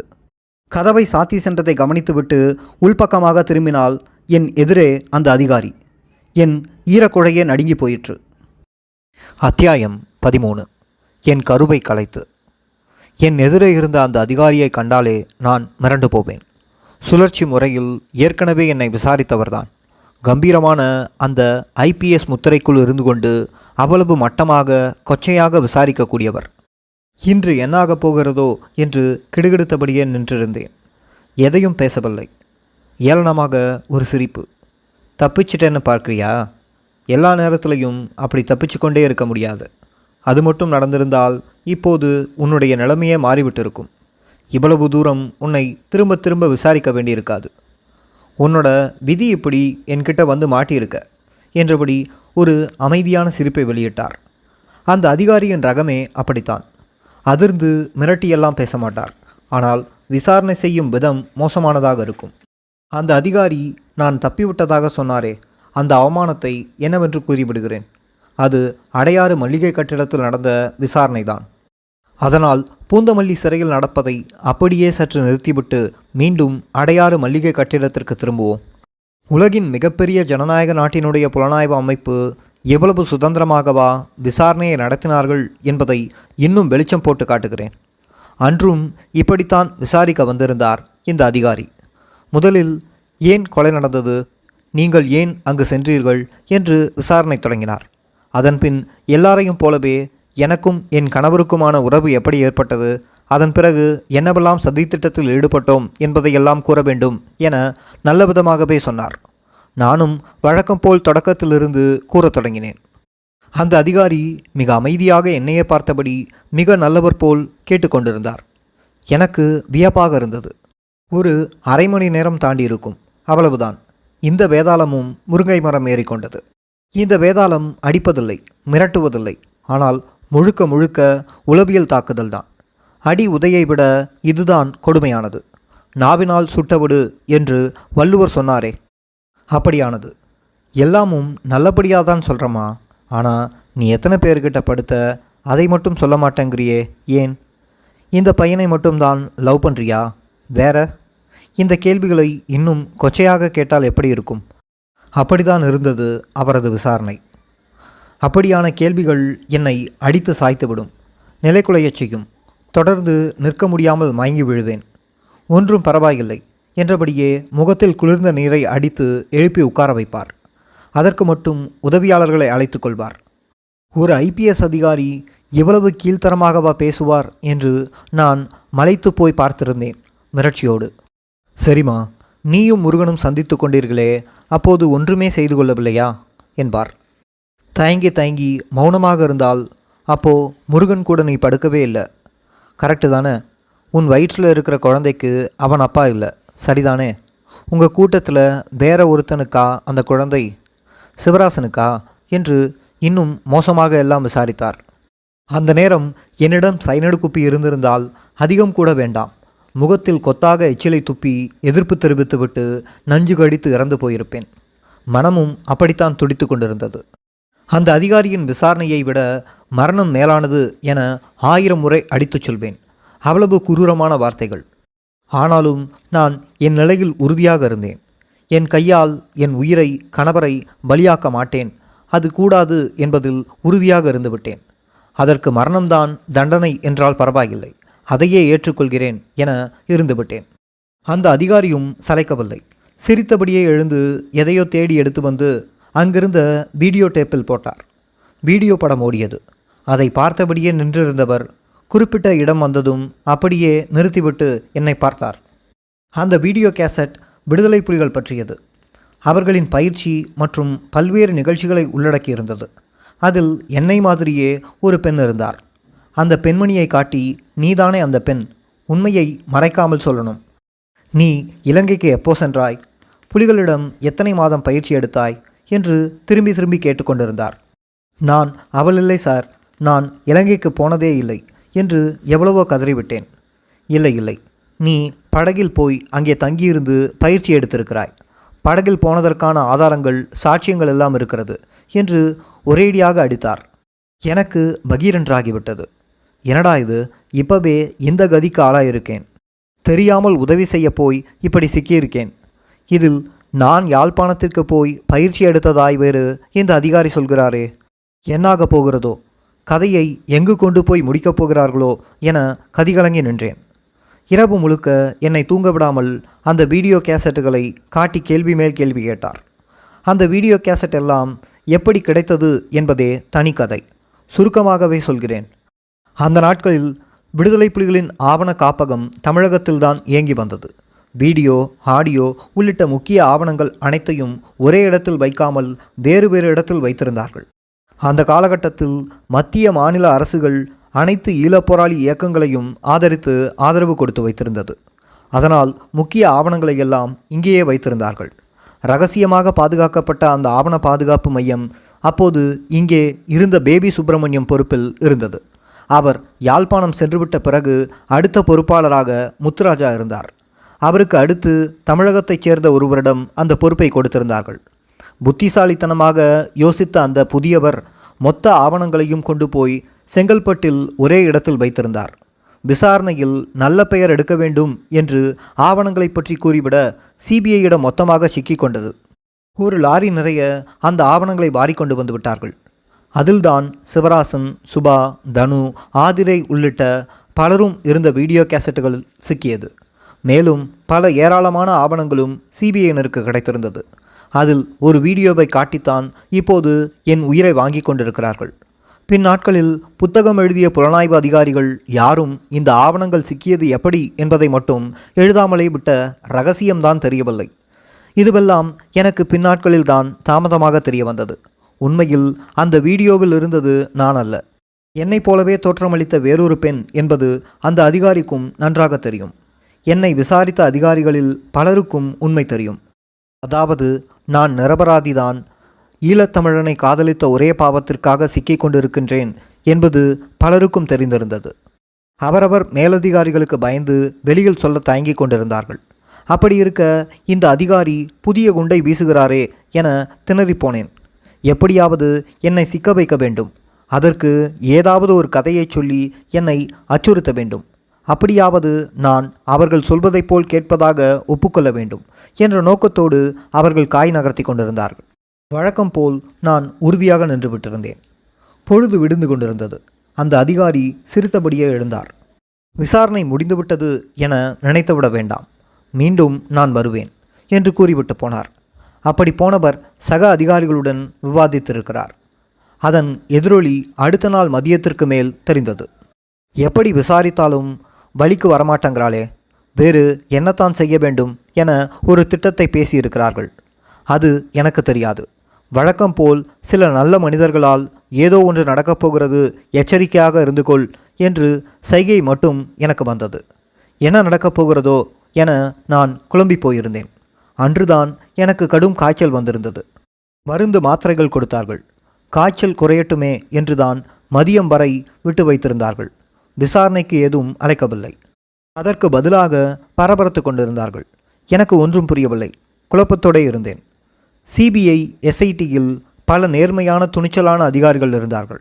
உதாரணத்திற்கு வில்லிவாக்கத்தில் நான் தங்கியிருந்த வீட்டுக்கு பக்கத்து வீட்டு பெண் தனுவை பார்த்ததாக சாட்சியம் சொன்னார்.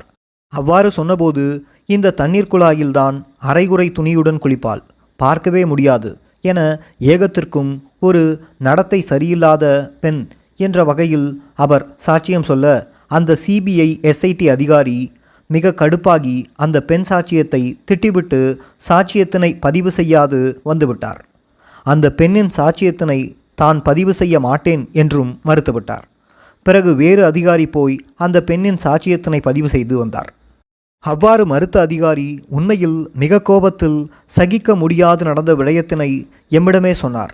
சில நாட்களில் அந்த அதிகாரியை அங்கு பார்க்க முடியவில்லை. நீதிமன்றத்தில் சாட்சியமாகவும் விசாரிக்கவும் அழைக்கவில்லை.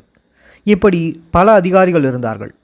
இப்படிதான் கோடியாக்கரை சண்முகம் எப்படி அடித்து கொல்லப்பட்டு தூக்கில் தொங்கவிடப்பட்டார் என்பதனை கூட இருந்த ஒரு அதிகாரி மனம் நொந்து எம்மிடம் பகிர்ந்து கொண்டார்.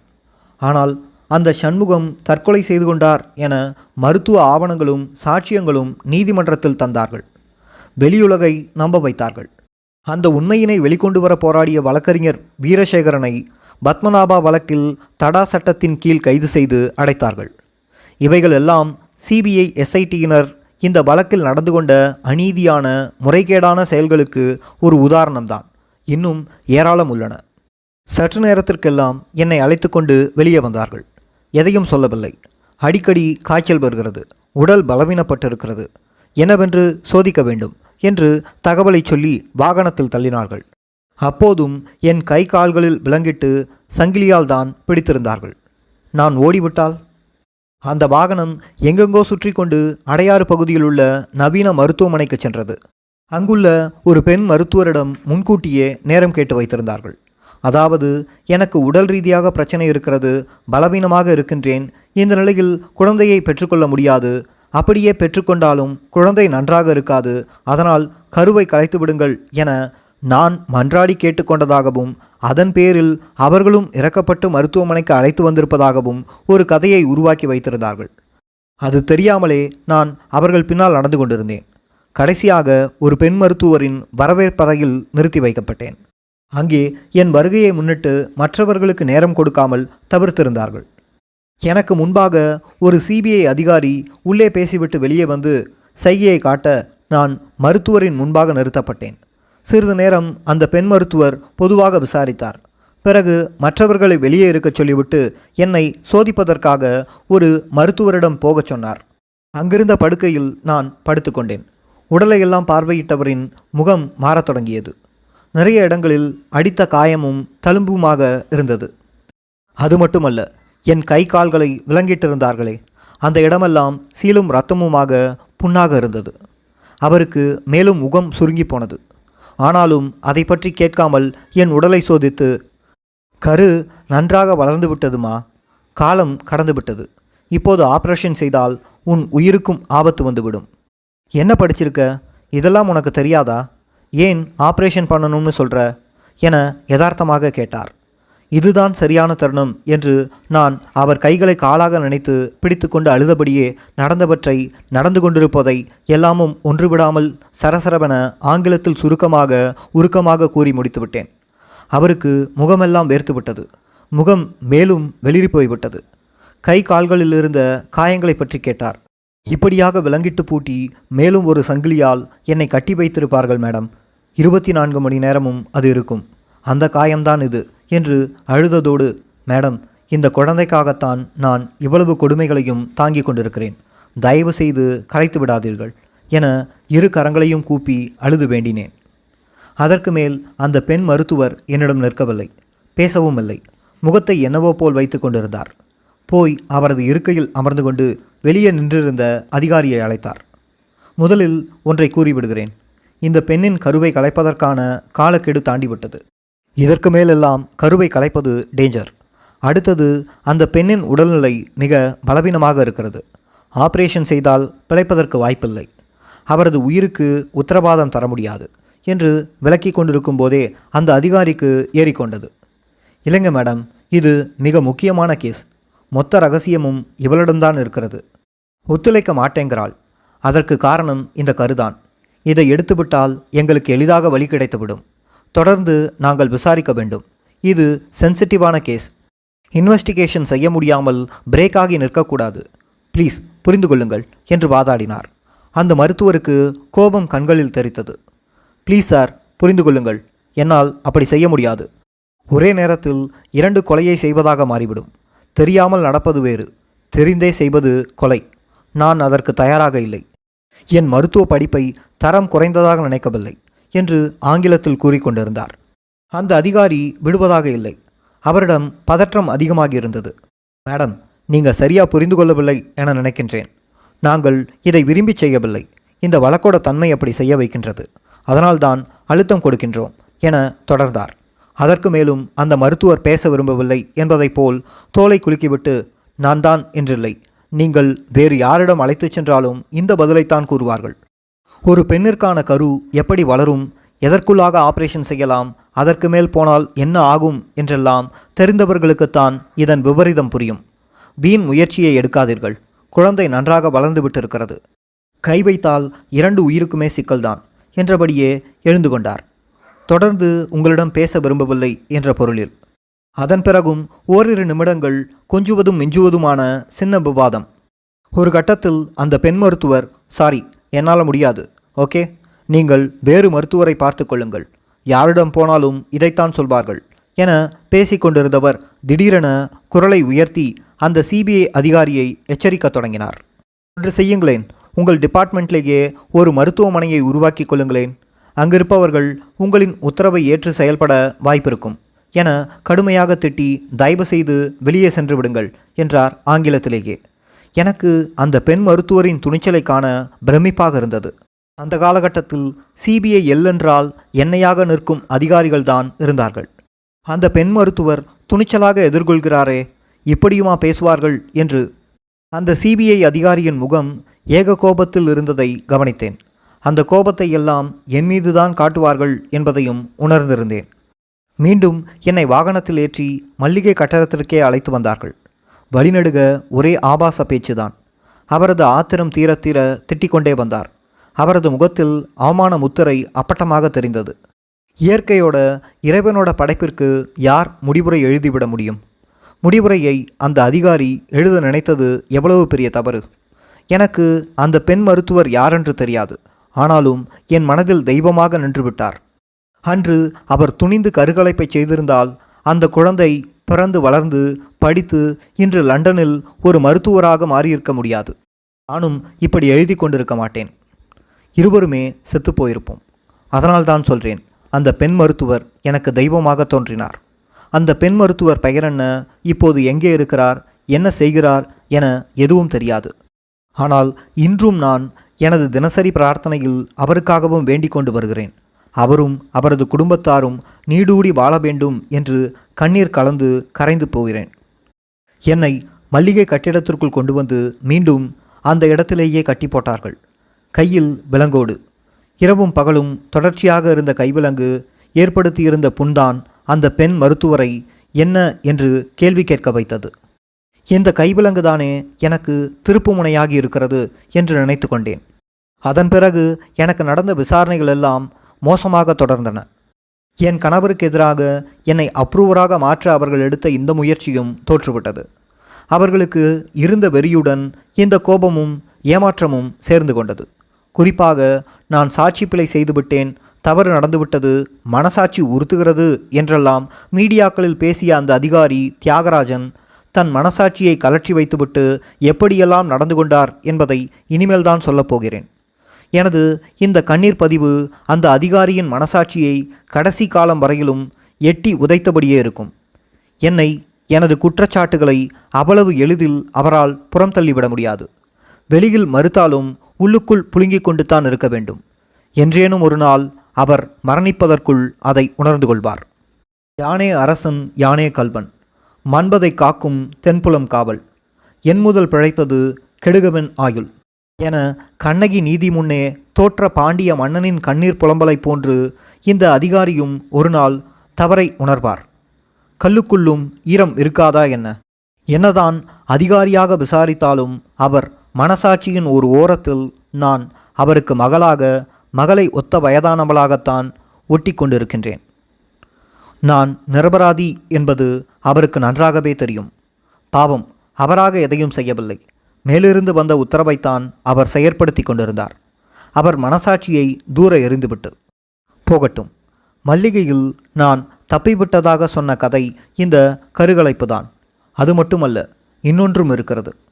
அத்தியாயம் 3. அத்தியாயம் 14. என் தாயும் தம்பியும் எதிரியாக. இதுபோன்ற பெரிய வழக்குகளில் குடும்பத்தில் ஒருவர் சிக்கினாலே சமாளிக்க முடியாது. அம்மா, தம்பி, தங்கை, மாமா, என் கணவர் மற்றும் நான் என 6 பேர் மல்லிகை மாளிகை என்ற சித்திரவதை கூடத்தில் அடைக்கப்பட்டு கிடந்தோம். எம்மோடு எம் சித்தியும் தங்கை தோழி வசந்தியும் கூட சில நாட்கள் அடைப்பட்டு கிடந்தார்கள். ஒவ்வொருவரையும் தனித்தனியே அடைத்து வைத்து எப்படி பந்தாடி இருப்பார்கள் என்று கற்பனை செய்து பாருங்கள். ஒவ்வொருவரையும் ஒவ்வொருவருக்கு எதிராக மாற்றிட என்னென்ன சகுனி ஆட்டங்கள் ஆடினார்கள் என்பது இன்றும் எம் உறக்கத்தை கலைக்கின்றது. அதன் பிறகான நாட்கள் எனக்கு உறக்கமற்று போயின. என் கருவை கலைத்துவிட வேண்டும் என இவ்வளவு மெனக்கட்டவர்கள் எதையும் செய்ய தயங்க மாட்டார்களே என்ற பயம் என் உறக்கத்தை கெடுத்தது. தூங்கும்போது கூட பக்கவாட்டில் கூனி குறுகி கைகளாலும் கால்களாலும் வயிற்றை பாதுகாத்த வண்ணமே படுத்திருப்பேன். நான் தூங்கும்போது ஏதாவது ஊசியை போட்டுவிட்டால் என்னாவது என்ற பயம் வேறு. இவர்களுக்குத்தான் சட்டமும் நீதியும் கிடையாதே, வானளாவிய அதிகாரத்தை பெற்றவர்களாயிற்றே. கூடவே தடாசட்டம் வேறு தன் கோர முகத்தை காட்டிக் கொண்டிருந்தது. நளினி தூக்கத்திலேயே தற்கொலை செய்து கொண்டாள் என்று சொன்னாலும் ஏற்கத்தானே வேண்டும். அந்த நாட்களில் ராஜீவ் வழக்கில் வெள்ளைக்காக்கா பறக்குது என்று சிபிஐ சொன்னால் அதனை வேதவாக்காகத்தானே பத்திரிகைகள் பிரசுரம் செய்தன. மக்களும் நம்பினார்கள். அதன் பிறகு விழுந்த அடி உதையெல்லாம் சொல்லி வைத்தபடி வயிற்றுப்பகுதியிலேயே தான் விழுந்தது. ஷங்கர் என்ற ஆய்வாளரும் அவரது சகாக்களும் தான் அதிகம் உதைத்தவர்கள். உதை எங்கு வேண்டுமானாலும் விழட்டும், வயிற்றில் விழுந்துவிடக்கூடாது என்று அப்படியே முட்டியையும் கையையும் சேர்த்த மாதிரி சுருண்டு படுத்துக்கொள்வேன். விசாரணைக்கு என வந்த அதிகாரிகளுக்கு ஒரு வெறியும் மோகமும் இருந்தது. பதவி உயர்வு என்ற வெறியும் ஊதிய உயர்வு என்ற மோகமும் தான் அது. இந்த வழக்கை முடித்தால் எப்படியும் பதவி உயர்வுகளும் விருதுகளும் இன்னும் பிற தேவையான சலுகைகளும் கிடைக்கும் என்ற வெறிதான் தலைவர் கார்த்திகேயனால் ஊட்டப்பட்டிருந்தது. அதற்காகவே உயிர் இருக்கும்போதே பாடை கட்டி தூக்கிச் சென்ற கதையாக நிரபராதிகள் என தெரிந்தும் குற்றத்தை ஒப்புக்கொள் என சித்திரவதை செய்து கொண்டிருந்தார்கள். எந்த அளவுக்கு அவர்களது கொடூரம் வெளிப்படுகிறதோ அந்த அளவுக்கு அவர்களது விசுவாசம் அளவிடப்பட்டது என நினைக்கிறேன். அதில் அவர்களுக்கு போட்டி பொறாமை வேறு. ஒருவரிடம் சொன்னதை மற்றவரிடம் சொல்லக்கூடாது, தன்னிடம்தான் முதலில் சொல்ல வேண்டும் என்றுதான் பல அதிகாரிகள் அன்று போட்டியில் இருந்தார்கள். அதே நேரத்தில் எல்லா அதிகாரிகளும் காவலர்களும் அப்படி பதவி வெறியில் இருந்தார்கள் என கூற முடியாது. அங்கே நீதிக்காக நீதியை தேடி பணி செய்தவர்களும் இருக்கத்தான் செய்தார்கள். சில அதிகாரிகள் மறைமுகமாக முனகினார்கள். அதற்கு மேலும் அவர்களால் ஒன்றும் செய்ய முடியாது. சில அதிகாரிகள் பதவியை விட மனசாட்சியே உயர்வானது என வெளிப்படையாகவே எதிர்ப்பு தெரிவித்துவிட்டு வெளியேறியதும் நடந்திருக்கிறது. சிலர் உள்ளுக்குள்ளே மனசாட்சியை வைத்துக்கொண்டு வெளியே காட்டாது கடுமையாக இருப்பது போல் நடந்ததும் உண்டு. அவ்வளவு ஏன், இந்த வழக்கின் தலைமை புலனாய்வு அதிகாரியான ரகோத்தமன் எங்களுக்கு எதிராக நிறைய செய்தவர்தான். என் தாலியை அறுத்தறிந்து கொண்டவர்தான். ஆனாலும் அவர் மீது எங்களுக்கு ஒரு தனி பார்வை இருந்தது. தனிப்பட்ட முறையில் அவர் மனசாட்சி உள்ளவராகவே நடந்து கொண்டார். சில விஷயங்களை வேண்டாமென்று மேல் அதிகாரியிடம் வாதாடி இருக்கிறார். எனக்கு எதுவும் நடந்துவிடக்கூடாது என்று பகல் முழுக்க அவரின் பார்வையிலேயே வைத்திருப்பார். எனக்கும் கணவருக்கும் நடந்த பல சித்திரவதைகள் கொடுமைகள் எல்லாம் பெரும்பாலும் அவர் இல்லாத நேரத்திலேயே நடத்தப்பட்டது. ரகோத்தமன் அவர்கள் ஆரம்பத்தில் நாம் உண்மை குற்றவாளிகள் என்ற நம்பிக்கையில் மயக்கத்தில் எம்மிடம் கடுமை காட்டியிருக்கலாம். ஆனால் சில நாளில் நாம் சந்தர்ப்ப சூழ்நிலைகளால் சிக்கப்பட்ட அப்பாவிகள் என்பது அவருக்கு நன்கு தெரிந்துவிட்டது. அதன் பிறகு எம்மிடம் ஓரளவு மனிதநேயத்துடனேயே நடக்க முயன்றார். ஆனால் உயர் அதிகாரிகளின் கொடுமைகளிலிருந்து அவரால் விலகி போக இயலவில்லை. வழக்கு தேச நலன் வாய்ந்தது என்ற பெயரில் பலருடைய மனசாட்சிகள் பாடை கட்டி வைக்கப்பட்டுவிட்டன. ஆனாலும் சிலவற்றை அவரால் தடுக்க முடியவில்லை. அவருக்கும் மேலாக ஒருவர் உத்தரவிட்டு கொண்டிருக்கும் போது பாவம் அவரால் என்ன செய்ய முடியும்? இந்த வழக்கில் சிக்கிய பலருக்கும் பல உதவிகளை மறைமுகமாக செய்திருக்கிறார். என் அம்மா, தம்பி என எங்கள் வீட்டில் உள்ளவர்களுக்கும் இந்த வழக்கிற்கும் தொடர்பே இல்லை, அவர்களை விடுவித்து விடலாம் என்று கூட வாதாடியிருக்கிறார். இன்னும் சில குற்றவாளிகளாக சேர்க்கப்பட்டவர்களுக்கும் சிலதை செய்திருக்கிறார். ஆனால் எதற்கும் ஒரு எல்லை இருக்கிறதல்லவா? அந்த எல்லையோடு நின்று விடுவார் ரகோத்தமன். என் மீது தனிப்பட்ட சித்திரவதைகள் பலவும் அவருக்கு தெரிந்திருக்கவில்லை. அதனால் எல்லா அதிகாரிகளும் பதவி வெறிக்காக இப்படி நடந்து கொண்டார்கள் என கூற முடியாது. போகட்டும், நான் அடுத்த மிரட்டல் படலத்திற்கு வருகிறேன். ஒரு கட்டத்தில் எனக்கு வேறு விதமான சோதனை வந்தது. ஆமாம், கடைசியாக பார்த்தால் மல்லிகை கட்டிடத்திற்குள் என் அம்மாவும் தம்பியுமே எனக்கு எதிராக வந்து நின்றார்கள். அவர்களை என்ன சொல்லி மிரட்டினார்கள் என்பது வேறு விஷயம். ஆனால் பெற்ற மகளுக்கு எதிராக தாயை கூர்த்திட்ட முடியுமா என்றால் சிபிஐ சிறப்பு குழுவினரால் நிச்சயம் முடியும். உறவுகளிடம் பிரித்தாலும் உத்தியை சிறிதும் ஈரம் கூச்சமின்றி செயற்படுத்தும் போலீஸ் உத்திக்கு சிபிஐ மட்டும் விதிவிலக்கா என்ன? இல்லையே. என்னிடம் நேரடியாக பேசி சம்மதிக்க வைக்க முடியவில்லை. ஒரு பெண் வயிற்றில் குழந்தையுடன் இருக்கும்போது தன் கணவன் மீது அதீத பிடிப்பாகவே இருப்பாள். அதனால்தான் கருவை அழித்துவிட முனைந்தார்கள். அது முடியாமல் போனதும் என் அம்மாவை மிரட்டியிருக்கிறார்கள். உனக்கு மகள் வேண்டுமா அல்லது கோடியாக்கரை சண்முகம் கதையாக நடக்க வேண்டுமா? இரண்டில் எது என்று முடிவு செய்து கொள் என்று தொடங்கி, மகளை சம்மதிக்க வைத்தால் உங்களுக்கு வேண்டிய வசதிகளையெல்லாம் செய்து கொடுப்போம், இல்லையென்றால் தற்கொலை செய்து கொண்டால் என்று மகளின் சடலத்தைத்தான் கொடுப்போம் என்ற ஆசையும் மிரட்டலுமான வார்த்தைகள் வரை அம்மாவிடம் பேசியிருக்கிறார்கள். பெற்ற தாய் என்ன செய்வார்? கோடியாக்கரை சண்முகத்தை பிடித்து வந்ததும் விசாரணை என நடத்தியதும் பிறகு அவர் தூக்கில் தொங்கி தற்கொலை செய்து கொண்டார் என்ற கதைகளையும் ஓரளவு நாங்கள் அறிந்து வைத்திருந்தபடியால் என் அம்மா நடுங்கி போயிருந்தார். அதனால்தான் என்னிடம் வந்து கெஞ்சி அழுது சண்டை போட்டு பேசி பார்த்தார்.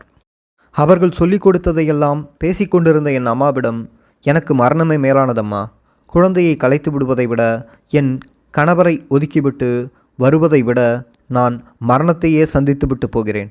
வேண்டுமானால் உங்கள் மகள் இறந்துவிட்டால் என இப்போதிருந்தே நினைத்து கொள்ளுங்கள் என உறுதியாக கூறிவிட்டேன். அதிகாரிகளை விட பெற்ற தாய்க்கு நன்றாகவே தெரியும் என் பிடிவாத குணம். அடுத்து என் தம்பி வந்தான். அவனுக்கும் அதே பதிலைத்தான் கூறியிருந்தேன். பாவம் தம்பி பாக்யநாதனை அதிகமாகவே மிரட்டியிருக்கிறார்கள். கொன்று விடுவோம் என்பதை விட உன் அக்காவை பற்றி கண்டபடி பத்திரிகையில் செய்தி வந்துவிடும், அவள் பல பேரை காதலித்திருக்கிறாள் என ஒரு மனிதனின் நாடி நரம்புகள் அடங்கி போகிற அளவிற்கு கொச்சையாக பேசி மிரட்டியிருக்கிறார்கள். என் தம்பியால் அதை எப்படி என்னிடம் நேரடியாக கூற முடியும்? பாவம் உடைந்து போய் வந்து கெஞ்சினான். தம்பிக்கான அந்த நெருக்கடி எனக்கு தெரியாது, புரியவும் இல்லை. போலீஸ் அவர்களை பயன்படுத்துகிறது, அதனால் வந்து என்னை மிரட்டுகிறார்கள், எங்கள் காதலை பிரிக்க பார்க்கிறார்கள் என்றுதான் அப்போது நினைத்து கொண்டேன். உண்மையை சொல்ல வேண்டுமென்றால் எனக்கு என் அம்மா மீதும் தம்பி மீதும் கோபம் இருக்கத்தான் செய்தது. காரணம், இதில் சிபிஐயின் சூழ்ச்சி இருந்தது தெரியாதே. இங்குதான் கணவருக்கு எதிராக சொந்த மனைவியையும் பெற்றோருக்கு எதிராக மகனையுமே எதிரியாக மாற்றி கொண்டிருக்கிறார்களே. காதலித்து மனம் புரிந்த கணவன் மனைவியை பிரிப்பது பெரிய விஷயமா என்ன? அதன் பிறகுதான் எனக்கான விசாரணை முறைகள் இறுக்கமானது. சிலோன்காரனிடம் அப்படி என்ன மயக்கம் இவளுக்கு? எவ்வளவு திமிர் பிடித்தவளை இப்படி விசாரிக்கக்கூடாது, வேற மாதிரி தான் விசாரிக்கணும் என பேசிக்கொண்டதையெல்லாம் கேட்டுக்கொண்டிருந்தேன். சிபிஐயிலிருந்து பல அதிகாரிகளுக்கு இலங்கை தமிழர்கள் என்றால் எல்லாரும் விடுதலை புலிகள் என்ற புரிதலில் இருந்தார்கள். சிலர் அங்குள்ள தமிழர் இங்கிருந்து பிழைக்கப் போனவர்கள் என்ற புரிதலில் இருந்தார்கள். சிலர் அங்குள்ளவர்கள் தமிழர்களே கிடையாது, தமிழ் பேச வராது என்ற நினைப்பில் இருந்தார்கள். இப்படிப்பட்ட அதிகாரிகள் எம் தலைவரை கொன்றவர்கள் என்ற எண்ணத்தில் எம்மை விசாரிக்கும் போது எவ்வளவு கொடூரமாக நடந்திருப்பார்கள். மொட்டை மாடிக்கு போகிற வழியில் இருந்த அந்த 5 அடி இடத்திலேயே முடக்கினார்கள். ஆனால் எந்த நேரமும் அந்த வழியாக போய் வந்தபடியே இருப்பார்கள். அந்த பூட்ஸ் கால்களின் அதிர்வு என் மண்டைக்குள் குடைச்சலாக இருக்கும். வசதியாக உட்காரவோ படுக்கவோ முடியாத அந்த இடத்தில் வேண்டுமென்றே தண்ணீரை ஊற்றி விடுவார்கள். அல்லது நான் கண்ணயரும் போது முகத்தில் தண்ணீர் அடிப்பார்கள். அதனால் அந்த இடமே சகதி போல் கிடக்கும், அருவருப்பாக. அந்த இடத்தில் என்னை சுற்றி ஒரு பெண் காவலர், ஒரு டிஎஸ்பி காவலர், ஒரு சிஆர்பிஎஃப் காவலர், ஒரு சிபிஐ பிரிவு காவலர் என 4 பேர் காவலுக்கு நின்று கொண்டிருப்பார்கள். ஓடிப்போய் விடுவோம். பாதுகாப்பு என்ற போர்வையில் அவர்கள் செய்த அனைத்துமே தனிவகை சித்திரவதைகள்தான். இரக்கம் என்பது கிராம் என்ன விலை என்ற அளவில் நடந்து கொண்டார்கள். ஒரு அதிகாரி என்னிடம் வந்து, அம்மா எனக்கு ஒன்றும் தெரியாது, உன்னை யார் பனைமரத்தடியில் அமர்ந்து பால் குடிக்கச் சொன்னது என்று கூறிவிட்டு சென்று விட்டார். இத்தனை கொடுமைகளும் ஒற்றை வார்த்தைக்காகத்தான். நான் என் கணவரை விட்டு விலகுகிறேன், நீங்கள் சொல்கிறபடி கேட்கிறேன் என்கின்ற ஒற்றை வார்த்தைக்காகத்தான். நீதிக்கும் அநீதிக்குமான போராட்டமாக அது நீடித்தது. இந்த நிலையில்தான் இறுதிக்கட்ட விசாரணை என்று கடைசி 1 வாரத்தில் பூந்தமல்லியில் இருந்த சிறப்பு சிறைக்கு மாற்றினார்கள். அதாவது, ஒன்று அவர்கள் விரும்பும் வாக்குமூலத்தை கொடுத்துவிட வேண்டும், அல்லது தற்கொலை செய்து கொண்டால் என்ற செய்தியை உலகிற்கு கொடுத்துவிட்டு இறந்து போய்விட வேண்டும். இந்த இறுதி முடிவோடுதான் பூந்தமல்லி சிறைக்கு மாற்றினார்கள். அங்குதான் இரவும் பகலுமாக ஓய்வு கொடுக்காமல் விசாரணை என்ற சித்திரவதை செய்து கொண்டிருந்தார்கள். கிட்டத்தட்ட நான் அங்கு மனம் பேதலித்தவளாக மாறிப்போயிருந்தேன். ஒவ்வொன்றும் உளவியல் ரீதியான தாக்குதல்தான். உடைந்து ஒடுங்கி போய்விட்டேன். எனக்கான அந்த இறுதிக்கட்ட விசாரணையை எடுத்துக்கொண்ட புண்ணியவான் வேறு யாரும் அல்ல. பின்னாளில் நான் நீதிப்பிழை செய்துவிட்டேன் என்று வருந்தி வருந்தி பேட்டி கொடுத்தாரே, அதே தியாகராஜன் ஐபிஎஸ் தான். எதிரே தியாகராஜன் ஐபிஎஸ். நான் அவர் எதிரே இருந்த மேசை மீது சாய்ந்தபடியே பிடித்து கொண்டு நின்றேன். காரணம், என்னால் தனியாக நிற்க முடியவில்லை. உடல்நிலை அந்த அளவுக்கு மோசமாகி இருந்தது. அது விசாரிப்பவர்களுக்கும் நன்றாக தெரியும். அவர் என்னை முறைத்து பார்த்தபடியே எழுந்து சென்று கதவை உள்பக்கம் தாழ்பால் போட்டார். திரும்பி வந்து என் முகத்துக்கு நேராக நின்று, இதோ பார், இதுதான் உனக்கு லாஸ்ட் சான்ஸ். நான் சொல்கிறபடி கேட்கலனா இங்கே என்ன நடக்கும்னு தெரியாது. உன் உடம்பில் ஒட்டு துணி இல்லாமல் தான் நிற்க வேண்டும். நான் சொன்னால் நடக்கும் என்பது உனக்கும் தெரியும் தானே. என் எதிரே துணியே இல்லாமல் நிற்ப. கூட இன்னும் 2-3 மென்ஸையும் போலீஸையும் அழைத்து பார்க்க சொல்வேன். அதற்கு மேலும் பிடிவாதம் பிடிச்சா நான் வெளியே போயிடுவேன். பிறகு நடக்கிறது நடக்கும். அவர்கள் எதை செய்வார்கள் என்று தெரியும் தானே. அது நடந்துவிடும். புரிஞ்சதா என்று மிரட்டியபடியே இருக்கையில் அமர்ந்தார். அவர் சொன்ன விதமே எனக்கு மூச்சடைத்து போனது. நான் கையெடுத்து கும்பிட்டேன். உங்கள் மகள் மாதிரி சார், அப்படி எதுவும் செய்திடாதீங்க சார் என்று கதறினேன், கெஞ்சினேன். சுற்றி வளைத்து கொண்ட ஓநாய்களிடம் சிக்கிக்கொண்ட மானின் கதறலும் கெஞ்சலும் எடுபடுமா என்ன? சற்று நேரம் மௌனமாக ஓடியது. எதையும் அவர் காதில் வாங்கி கொண்டதாக தெரியவில்லை. இந்த தாளிலெல்லாம் கையெழுத்து போடு. இல்லையென்றால் இங்கு நான் சொன்னதுதான் நடக்கும். நான் எதை செய்யவும் தயங்க மாட்டேன். உனக்கான நாளெல்லாம் முடிந்துவிட்டது. இனி எங்களுக்கான நாள்தான், அவ்வளவுதான் என்று வில்லனை போன்று முகத்தை இறுக்கமாக வைத்துக்கொண்டு அமைதியாக பேசினார். அவர் காட்டிய தாள்கள் என்றால் சாதாரண தாள்கள் அல்ல. அவை என் கணவர் உயிரையும் என் உயிரையும் பறிக்கக்கூடிய தூக்கு கயிறுகள். அவற்றில் நாம் செய்யாத குற்றத்தினை செய்ததாக புனைந்து எழுதி தயாராக வைத்திருந்தார். ஒருவரது பெயரில் உள்ள வாக்குமூலத்தில் குடும்பத்தில் அனைவரையும் குற்றவாளி ஆக்கிவிட முடியும். அனைவரிடமும் பொய் வாக்குமூலங்களில் கையொப்பம் வாங்கிட வேண்டும் என அவசியமில்லை. இவ்வாறு என் கணவருக்கு நானும் எனக்கு கணவரும் தூக்கு கயிறை மாட்டிவிடும் வேலையை பொறுப்பாக நிறைவேற்ற கடும் முயற்சி எடுத்தவர்தான் தியாகராஜன் அவர்கள். நான் மௌனமாக அழுதபடியே நின்றேன். அந்த அறை முழுவதும் பேரமைதி. வெளியே இடி சத்தத்தைப் போலவே என் இதயத்திற்குள்ளும் இடி சத்தம் அதிகமாக இருந்தது. என் தேம்பல் அந்த அறை முழுவதும் எதிரொலித்தது. அவரோ முறைத்தபடியே இருந்தார். பிடிபட்ட இரையை தன் காலில் போட்டு மிதித்து கொண்டு பார்க்குமே வேட்டை மிருகம், அப்படி. என் மௌனம் அவருக்கு மேலும் கோபத்தை ஏற்படுத்தி இருக்க வேண்டும். மீண்டும், இதோ பார், இங்கே கதவு பூட்டியிருக்கு, வெளியில் நல்ல மழை, நீ என்னத்தான் கத்தினாலும் கதறினாலும் ஒரு சத்தமும் வெளியில் கேட்காது. அப்படியே கேட்டாலும் ஒரு பையனும் என் அறைக்கு வரமாட்டான். இங்கே எது வேண்டுமானாலும் நடக்கும், பார்க்குறியா என பீதியூட்டும்படி மிரட்டினார். எனவோ தெரியவில்லை. நான் அழுதபடியே 4 மாத கர்ப்பிணியாக இருக்கிறேன் சார், என்னை எதுவும் செய்திடாதீங்க சார் என்று கைகூப்பி கெஞ்சினேன், புலம்பினேன். அப்போது கூட அந்த நல்லத்தனம் கொண்ட அதிகாரிக்கு மனமிறங்கவில்லை. படீரென்று நெஞ்சில் அடித்ததைப் போல், என்னடி பத்தினி மாதிரி நடிக்கிற, வேசியான உனக்கு மானம் என்ன வேண்டி கிடக்கு என்று இன்னும் மோசமான வார்த்தைகளால் திட்டியபடியே நாற்காலியை பின்னால் உதைத்து கொண்டு ஆவேசமாக எழுந்தார். இங்கே துணியெல்லாம் உருவிட்டு உன்னை மானபங்கப்படுத்தாமல் விடமாட்டண்டி, அப்பத்தான் நீ வழிக்கு வருவ என்றபடி என்னை நெருங்கினார். எங்கே அவரின் மென்ஸ்களை கூப்பிட்டு விடுவாரோ என்ற அச்சத்தில் நான் கதறி கும்பிட்டபடியே பின்வாங்கி கொண்டே நடந்தேன். அத்தியாயம் 15. எல்லாமும் முடிந்து போனது. இந்த வழக்கில் 17 பேரிடம் ஒப்புதல் வாக்குமூலம் வாங்க என ஒரே ஒரு IPS அதிகாரியை மட்டும் தேர்வு செய்கிறார்கள் என்றால் அவரது யோகியதையை பற்றி எவரும் நன்கு ஊகிக்க முடியும். ஆனால் நாமோ அவர் எப்படிப்பட்ட கொடுமையாளர், சட்ட துஷ்பிரயோகக்காரர், பொய் சொல்ல தயங்காதவர் என்பன பற்றி நீதிமன்றத்தில் போதுமான அளவுக்கு நிரூபித்தும் உள்ளோம். உலகில் போட்ட அரிசி அடுப்பு எரிந்தும் வேகவில்லை. யாரை குறை சொல்ல? ராஜீவ்காந்தி உயிருடன் வந்து நான் சாகவில்லை என்று சொன்னால் கூட எமக்கு எதிரான CBI சொன்னதை தீர்ப்பையும் மாற்றிக்கொள்ள வாய்ப்பில்லை. ஏனென்றால் வழக்கு விசாரணை முடிந்துவிட்டால் அதில் திரும்ப தலையிட, உண்மையை கண்டறிய சட்டத்தில் இடமில்லை. அதிகாரி தியாகராஜனை பற்றி நன்றாகவே தெரியும். என்னை கடைசியாக தொடர்ந்து 20 நாட்கள் சித்திரவதை செய்து விசாரித்த அந்த 7 IPS அதிகாரிகளில் அவரும் ஒருவர். மிகவும் மோசமான சித்திரவதைகளை கையாண்டவர் என்பதால் நான் நடுங்கி கைகூப்பி கெஞ்சியபடியே பின்வாங்கினேன். அப்படியே நின்று கொண்டு சிறிது நேரம் யோசித்தவர் கதவின் தாழ்பாலை இறக்கினார். கதவு திறந்தது. வெளியே போ என்று சைகையை காட்டினார். எனக்கு ஒன்றும் புரியவில்லை. குழம்பிக் கொண்டு அவரை பார்த்தபடியே வெளியே வந்தேன். அதற்குள் காவலர்கள் வந்து அழைத்துச் சென்றார்கள். வழக்கம் போல் அன்று நான் சத்தம் போட்டு கதறவில்லை. காரணம், எனக்கு ஒரு 15 அடி தூரத்தில்தான், அடுத்த அறையில்தான் என் கணவரை சங்கிலியால் கட்டி வைத்திருந்தார்கள். நான் கத்தி கதறினால் அது அவரை பாதிக்கும். எனக்கு ஏதோ நடக்கிறதோ என அவர் முட்டி மோதி ஏதாவது செய்வார்.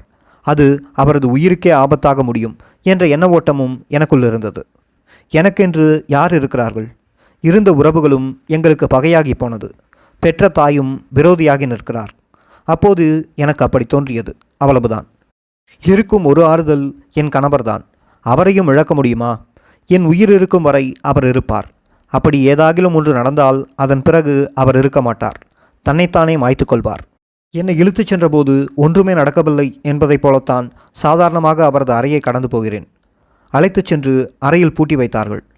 ஒரு அரை மணி நேரம் கடந்திருக்கும். மீண்டும் ஐயா அழைத்து வரச் சொன்னார் என 2 காவலர்கள் வந்து இழுத்துச் சென்றார்கள். வேதாளம் அல்ல, வெறி பிடித்த இரத்த காட்டேரி மீண்டும் மரமேறி இருந்தது. நான் இப்படி சொல்லும் ஒவ்வொன்றுக்கும் ஆதாரங்கள் இருக்கின்றது. எந்த ஒரு வார்த்தைக்கும் பதிவுக்கும் சரியான ஆவணமோ ஆதாரமோ இல்லாமல் நான் இங்கு எதையும் கூறவில்லை. 1991ஆம் ஆண்டு அதற்கு பிறகும் நீதிமன்றத்தில் அனைத்தையும் எழுதி முறையிட்டு விட்டோம். 1997இல் வழக்கு விசாரணை முடிகிற தருணத்தில் சிஆர்பிசி 313 பிரிவின் கீழ் எமது விரிவான வாக்குமூலத்தினை நீதிமன்றத்தில் சமர்ப்பிக்க உரிமை உண்டு. அதனால் ஏற்கனவே எழுதிய மனுக்களின் நகல்களை மேலதிக விவரங்களுடன் சுமார் 1000 பக்கத்திற்கும் மேல் நீதிமன்றத்தில் சமர்ப்பித்துள்ளோம். இவை அனைத்தும் உச்சநீதிமன்றத்திற்கும் அப்படியே போயின. ஆனால் நீதிபதிகளின் கவனத்திற்கு எதுவும் கொண்டுவரப்படவில்லை அல்லது கண்டுகொள்ளப்படவில்லை என்பதுதான் உண்மை.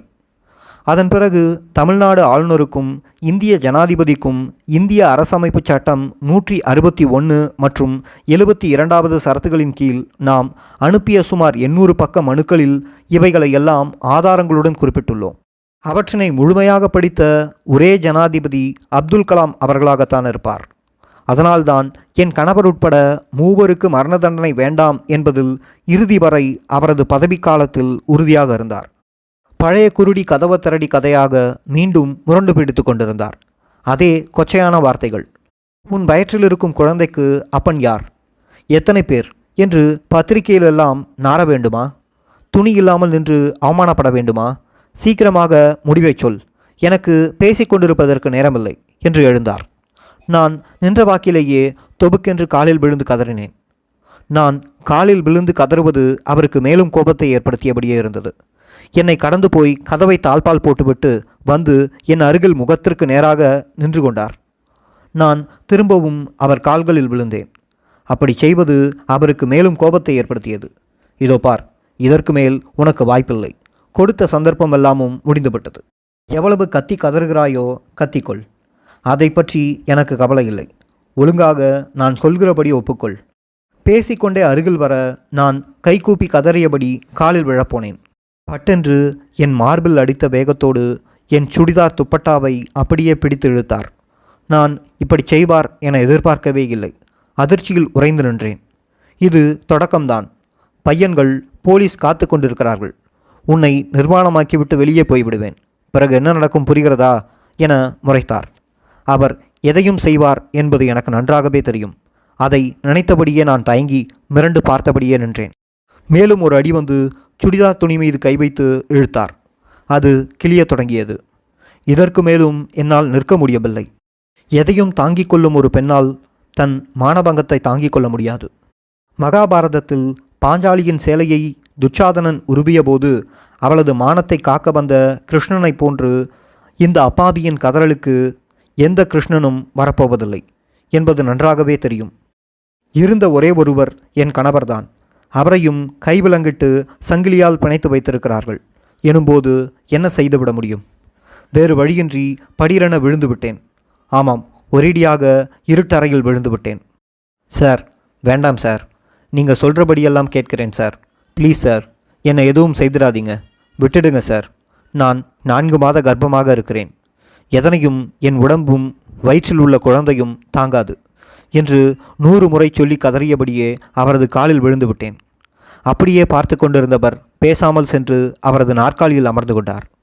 இதற்கு மேல் என்னை திரும்ப எழ வைத்து விடாதே, பிறகு நடப்பதை யாராலும் தடுக்க முடியாது.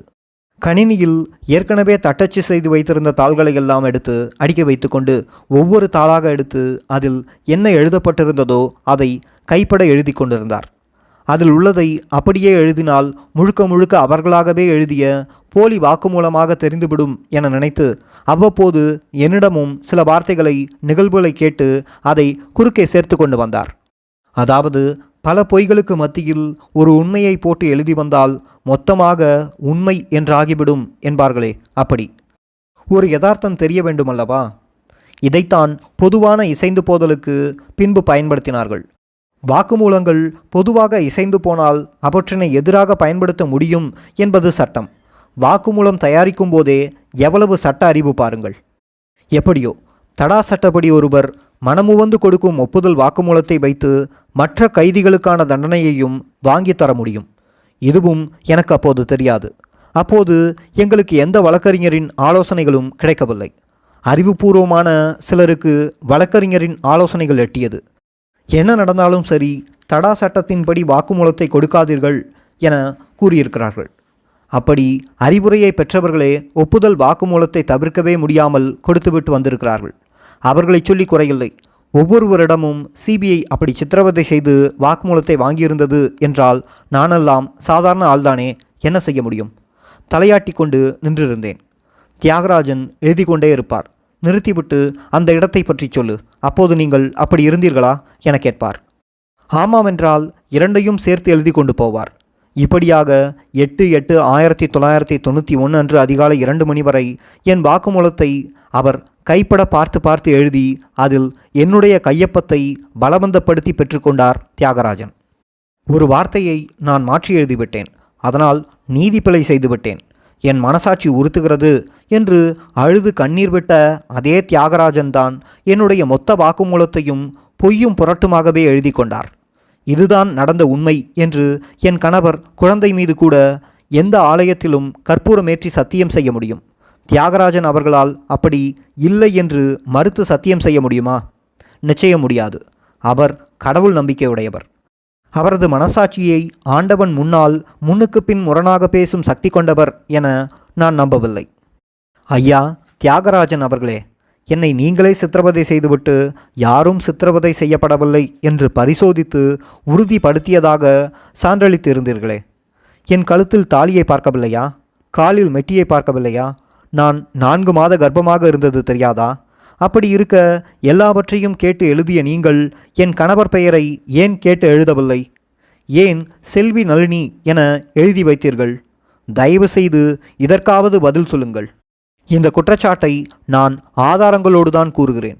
என்னுடைய வாக்குமூலத்திலேயே எத்தனை முரண்பாடுகள் என்பதனை பின்வரும் அத்தியாயங்களில் விளக்குகிறேன். நான் சுயமாக வாக்குமூலம் கொடுத்திருந்தால் அத்தனை முரண்பாடுகள் வந்திருக்குமா என்ற முடிவை நீங்களே எடுங்கள். எப்படியோ அந்த அதிகாரி நினைத்ததை சாதித்து விட்டார். அவர் விருப்பப்படியே தயாரித்த வாக்குமூலத்தில் என் கையெழுத்துக்களை வாங்கி கொண்டார். அவருக்கான பதவி உயர்வுகளும் வெகுமதிகளும் வேறு பல சலுகைகளும் ஏராளமாக கிடைக்கும். அந்த பதவி வெறிக்கு என்னை பலிகடாவாக்கி கொண்டார். மனசாட்சி உறுத்திய பலியில் மரண தண்டனையிலிருந்து காப்பாற்றினால் போதுமா?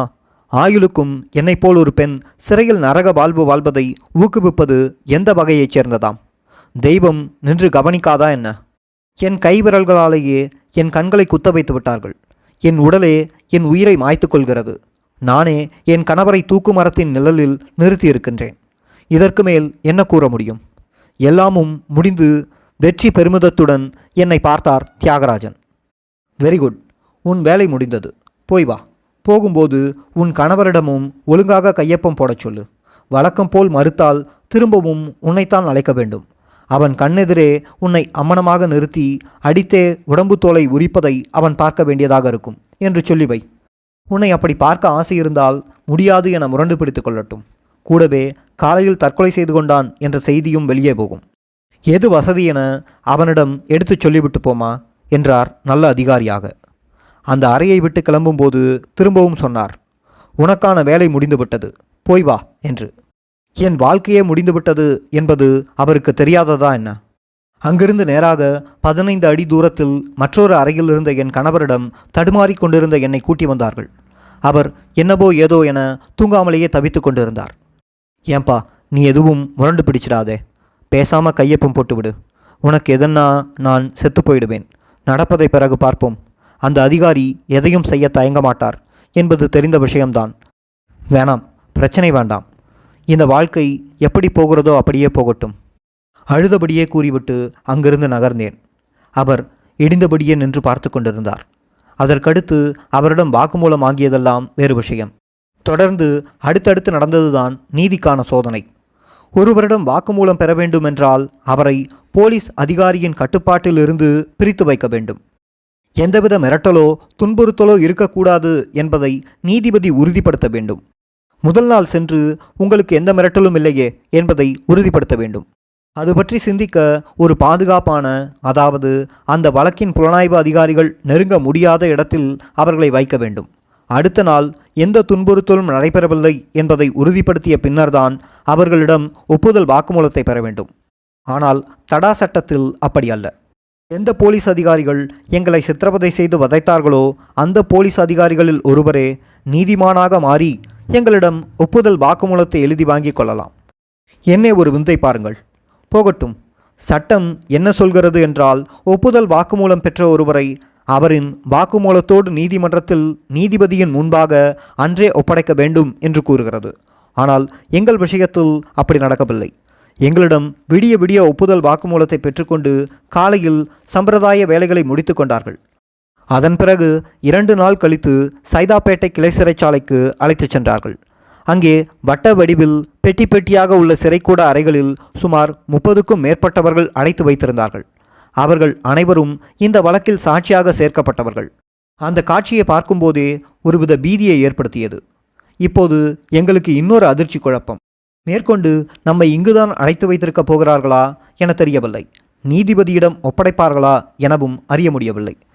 இதற்கு மேல் நாம் நீதிமன்ற காவலில் இருப்போமா அல்லது போலீஸ் காவலிலேயேதான் இருப்போமா என்பதும் குழப்பமாக இருந்தது. தொடர்ந்து என்னையும் என் கணவரையும் இந்த கிளை சிறைச்சாலையில் அடைத்து வைக்கத்தான் கூட்டி வந்துள்ளார்கள் என நினைத்திருந்தோம். திசை தெரியாத பறவையின் நிலையில் கதியற்று நின்றோம். மறுபக்கம் பார்த்தால் இந்த வழக்கில் சக கைதிகளாக இருப்பவர்கள் பலரும் அந்த சிறைச்சாலைக்குள் கம்பிகளை பிடித்தபடி பரிதாபமாக எங்களையே பார்த்து நின்றார்கள். எங்களின் நிலைமையும் அப்படித்தான் ஆகுமோ என்ற நினைப்போடு வாகனத்தில் அமர்ந்திருந்தோம். உடனே அந்த இடத்தில் ஒரு பரபரப்பு. சிறை கொட்டியைப் போலவே இருந்த சிறிய அறையில் நீளமாக ஒரு பெஞ்சும் மேசையும் போட்டு வைத்திருந்தார்கள். இங்கே தடா சட்டம் என்ன சொல்கிறது என்றால், வழக்கின் தன்மை மற்றும் பாதுகாப்பை மனதில் கொண்டு நீதிபதி எங்கே இருக்கின்றாரோ அந்த இடத்தையே நீதிமன்றமாக கருதி கொண்டு வழக்கை நடத்தலாம் என்று கூறுகிறது. அதாவது நீதிபதி எங்கு கால் வைக்கிறாரோ அந்த இடமே நீதிமன்றமாக மாறிவிடும். அப்படித்தான் இந்த சைதாப்பேட்டை கிளை சிறைச்சாலையில் இருந்த ஒரு சிறிய அறையை நீதிமன்றமாக்கி இருக்கிறார்கள். ஆனால் அப்போது எதுவும் எங்களுக்கு தெரியாது. அது நீதிமன்றம், அங்கு இருந்தவர் நீதிபதி என்பதெல்லாம் எல்லாம் முடிந்த பிறகுதான் தெரிய வந்தது. இங்கே மற்றொன்றையும் குறிப்பிட்டாக வேண்டும். சிபிஐ போலீசார் தங்களின் வசதிக்காக எப்படி பூந்தமல்லி சிறப்பு சிறைச்சாலையை கேட்டு வாங்கி கொண்டு பயன்படுத்தினார்களோ அதே போன்று இந்த சைதாப்பேட்டை கிளை சிறைச்சாலையையும் தமிழக அரசிடமிருந்து கேட்டு அவர்களின் கட்டுப்பாட்டில் வைத்து கொண்டிருந்தார்கள். இங்குதான் இந்த வழக்கில் சேர்க்கப்பட்ட இலங்கையைச் சேர்ந்த பலரையும் குழந்தை குட்டிகளோடு சுமார் 8 வருட காலம் அடைத்து வைத்திருந்தார்கள். இதில் பலரும் அரசு சாட்சியாக சேர்க்கப்பட்டவர்கள். இவர்கள் எங்களை அடையாளம் கண்டுகொள்ள வேண்டும், அப்போதுதான் சாட்சி சொல்லும்போது எங்களை எளிதில் அடையாளம் காட்ட முடியும் என திட்டமிட்டிருந்தார்கள். ஒரே கல்லில் 2 மாங்காய்.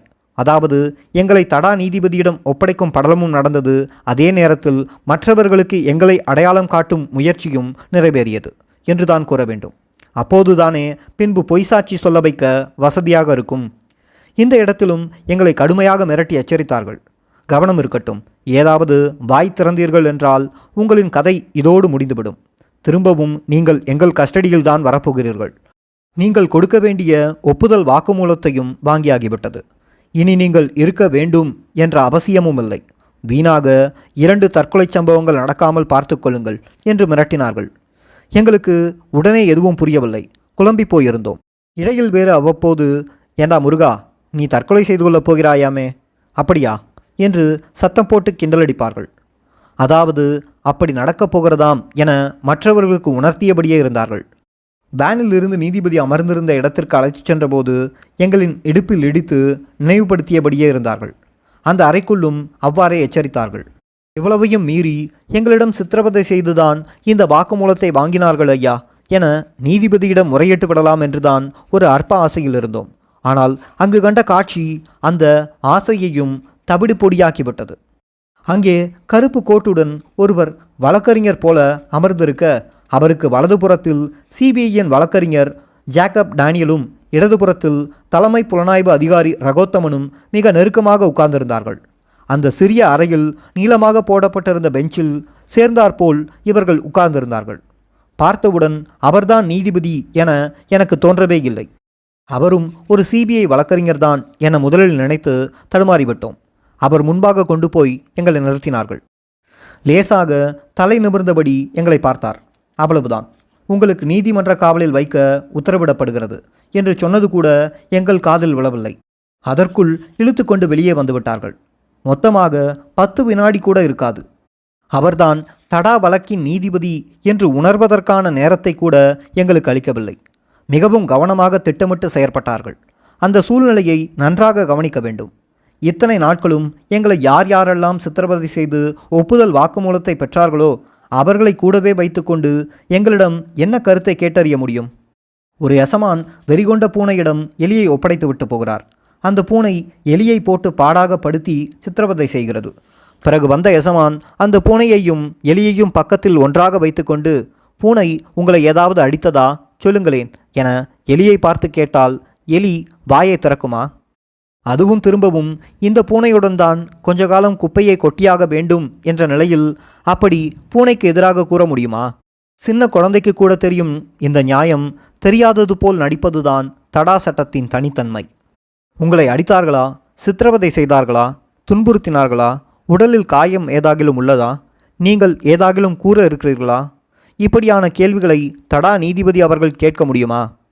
அப்படி அவர் கேட்டாலும் நாங்கள் அந்த இடத்தில் கூறத்தான் முடியுமா? யோசித்து பாருங்கள். ஆனால் அங்கு எதுவும் நடக்கவில்லை. அதற்கான சிறிய வாய்ப்பு கூட இல்லாமல் மிக தந்திரமாக நடந்து கொண்டார்கள். எங்களுக்கான நீதி எங்கே எப்படியெல்லாம் மறுக்கப்பட்டது என யோசித்து பாருங்கள். எப்படியோ ஒரு வினாடிக்குள்ளாகவே நீதிபதியின் முன்பாக எங்களை ஆஜர்படுத்திய படலம் முடிந்தது. வேறு எதையும் தடா நீதிபதி கேட்கவில்லை. நாங்களும் கூறவில்லை.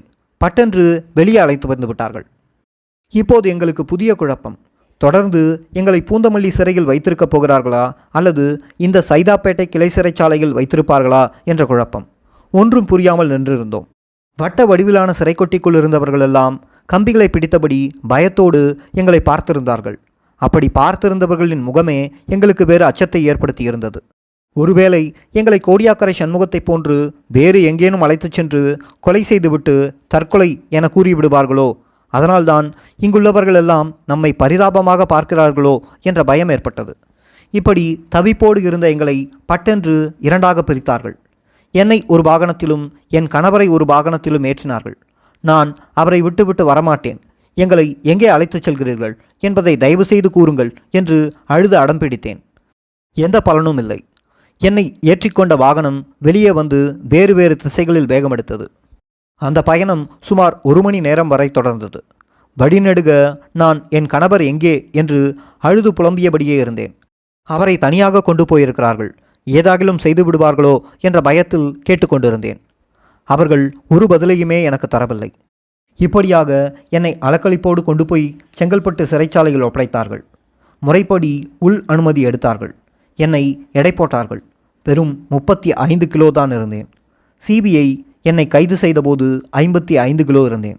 அந்த 60 நாள் சித்திரவதை மூலம் சுமார் 20 கிலோவை கரைத்து விட்டிருந்தார்கள். 4வது மாத கர்ப்பமாக வேறு இருந்தேன். எந்த அளவு ஆபத்தான நிலைமையில் இருந்தேன் என்பதை நீங்களே புரிந்து கொள்ளலாம். எனக்கு ஒன்றும் புரியவில்லை. போலீஸ் கஸ்டடி முடிந்துவிட்டதா? இனிமேல் நீதிமன்ற காவலா? திரும்பவும் போலீஸிடம் போக மாட்டோமா? இப்படி தெரிந்திருந்தால் தடா நீதிபதியிடம் உண்மையை கூறியிருக்கலாமே என ஒருபுறம் நினைத்தாலும் மறுபுறம் என் கணவரின் கதி என்ன ஆயிற்றோ என்ற கலக்கத்திலேயே இருந்தேன். செங்கல்பட்டு சிறைச்சாலையின் உள்ளே எல் வடிவத்தில் சிறை தொகுதி அறைகள் இருந்தன. ஒரு தொகுதியில் நடப்பதை எதிர் தொகுதியில் இருந்து கொண்டு பார்க்கலாம். அப்படித்தான் சிறிது நேரம் கழித்து ஆண்களுக்கான சிறைக்கூட தொகுதிக்குள் என் கணவரை அழைத்து போவதை பார்த்தேன். என் கண்களால் நம்ப முடியவில்லை. எப்போது இங்கே கொண்டு வந்தார்கள்? நமக்கு முன்பாகவே வந்துவிட்டார்களா என்ற மகிழ்ச்சி அந்த துயரத்திலும் என்னை ஆட்கொண்டது. அதன் பிறகுதான் மனதிற்கு ஒரு ஆறுதலாக இருந்தது. ஆனால் உள்ளே வந்த சிறை அதிகாரி இன்னும் 1 வாரத்தில் திரும்பவும் சிபிஐ வந்து உங்களை விசாரணைக்கு கூட்டி போவார்கள் என்றார். இந்த பீதியோடு செங்கல்பட்டு சிறையில் இருந்த ஒவ்வொரு நாளும் சிபிஐ போலீசார் எப்போது வருவார்களோ என நடுங்கியபடியே விசாரித்தபடியே இருந்தோம். சில நாட்களில் இனிமேலும் தாமதிக்கக்கூடாது. அடுத்து எதுவும் நடக்கலாம். இப்போது ஒரு வாய்ப்பு. சிறைச்சாலையில் இருக்கும்போதே அதை செய்துவிட வேண்டும் என்று நானும் கணவரும் முடிவெடுத்தோம்.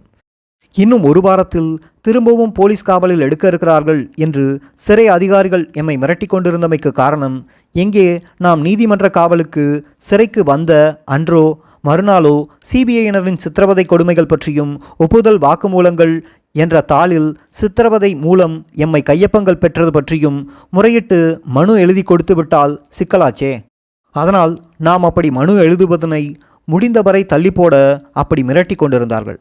அத்தோடு சிறையிலிருந்து நீதிமன்றத்திற்கு புகார் மனு அனுப்பலாம் என்று எமக்கு தெரியவே பல நாட்கள் ஆகின. அப்படி மனு எதுவும் அனுப்ப முடியாது, நீதிபதியிடம் நேரில்தான் மனு அளிக்க முடியும் என ஆரம்பத்தில் சொல்லி கொண்டிருந்தார்கள். நாம் மனு எழுத வெற்றுத்தாள் பேனா எதுவுமே தராது மிகவும் தந்திரமாக தவிர்த்து கொண்டார்கள். எமக்கு தருகிற சோப்பின் கவர் உரைத்தாள்களை கூட அகற்றிவிட்டுத்தான் எம்மிடம் சோப்பை தருவார்கள். அந்த அளவுக்கு நாம் எந்த புகாரும் செய்துவிடக்கூடாது என்பதற்காக எல்லா வகையிலும் எம்மை முடக்கி நசுக்கி வைத்திருந்தார்கள். வழக்கறிஞர் துரைசாமி வந்து இதனையெல்லாம் அறிந்து சத்தம் போட்ட பிறகுதான் மனு எழுத தாள் பேனா தந்தார்கள். நாம் நீதிமன்ற காவலுக்கு செங்கல்பட்டு சிறையில் அடைக்கப்பட்ட பின்னர் கூட அங்கும் சிபிஐயினர் அடிக்கடி வந்து விசாரிப்பதும் மிரட்டுவதுமாக இருந்தார்கள். இது ஒரு 4-5 மாதம் தொடர்ச்சியாக நடந்தது. ஆரம்பத்தில் நீதிமன்ற அனுமதியின்றி சிறைக்குள் வந்து சிபிஐயினர் எம்மை பார்க்க முடியாது, விசாரிக்க முடியாது என்பது எமக்கு தெரியாது. எல்லாமே அதிகாரிகளின் இரகசிய அனுசரணைகளுடன் நடந்தன. எமக்கு அந்த நடைமுறை சட்டவிரோதமானது என தெரிய வந்தவுடன் நீதிமன்றத்தில் முறையிட்டோம். ஆனால் சிபிஐயினர் அப்படி எதுவும் நடக்கவே இல்லை, தாம் சிறைக்குள் போகவே இல்லை என்று முழு பூசணிக்காயை சோற்றில் புதைத்தனர். ஆனால் அந்த புகாருக்கு பிறகு எமக்கு அறிமுகமான சிபிஐயினர் யாரும் சிறைக்குள் வரவில்லை. ஆனால் தினமும் எம்மை பற்றி ஒவ்வொரு சிறிய தகவலும் சிபிஐயினருக்கு போய்கொண்டுதான் இருந்தன. அதன்படி சிபிஐ கஸ்டடியில் வைத்திருந்த 60 நாட்களும் எப்படியெல்லாம் எங்களை சித்திரவதை செய்தார்கள், என்ன மாதிரி துன்புறுத்தினார்கள், எப்படி மிரட்டி ஒப்புதல் வாக்குமூலத்தில் கையெழுத்தை வாங்கினார்கள், உடல் ரீதியாகவும் உள ரீதியாகவும் எப்படி வதைத்தார்கள் என்பதையெல்லாம் ஒன்றுவிடாமல் எழுதி நீதிமன்றத்திற்கு முறைப்படி புகாராக அனுப்பிவிட்டோம். ஆனால் சிறை அதிகாரிகள் அதனை உடனே நீதிமன்றத்திற்கு அனுப்பி வைத்தார்களா? அத்தியாயம் 3.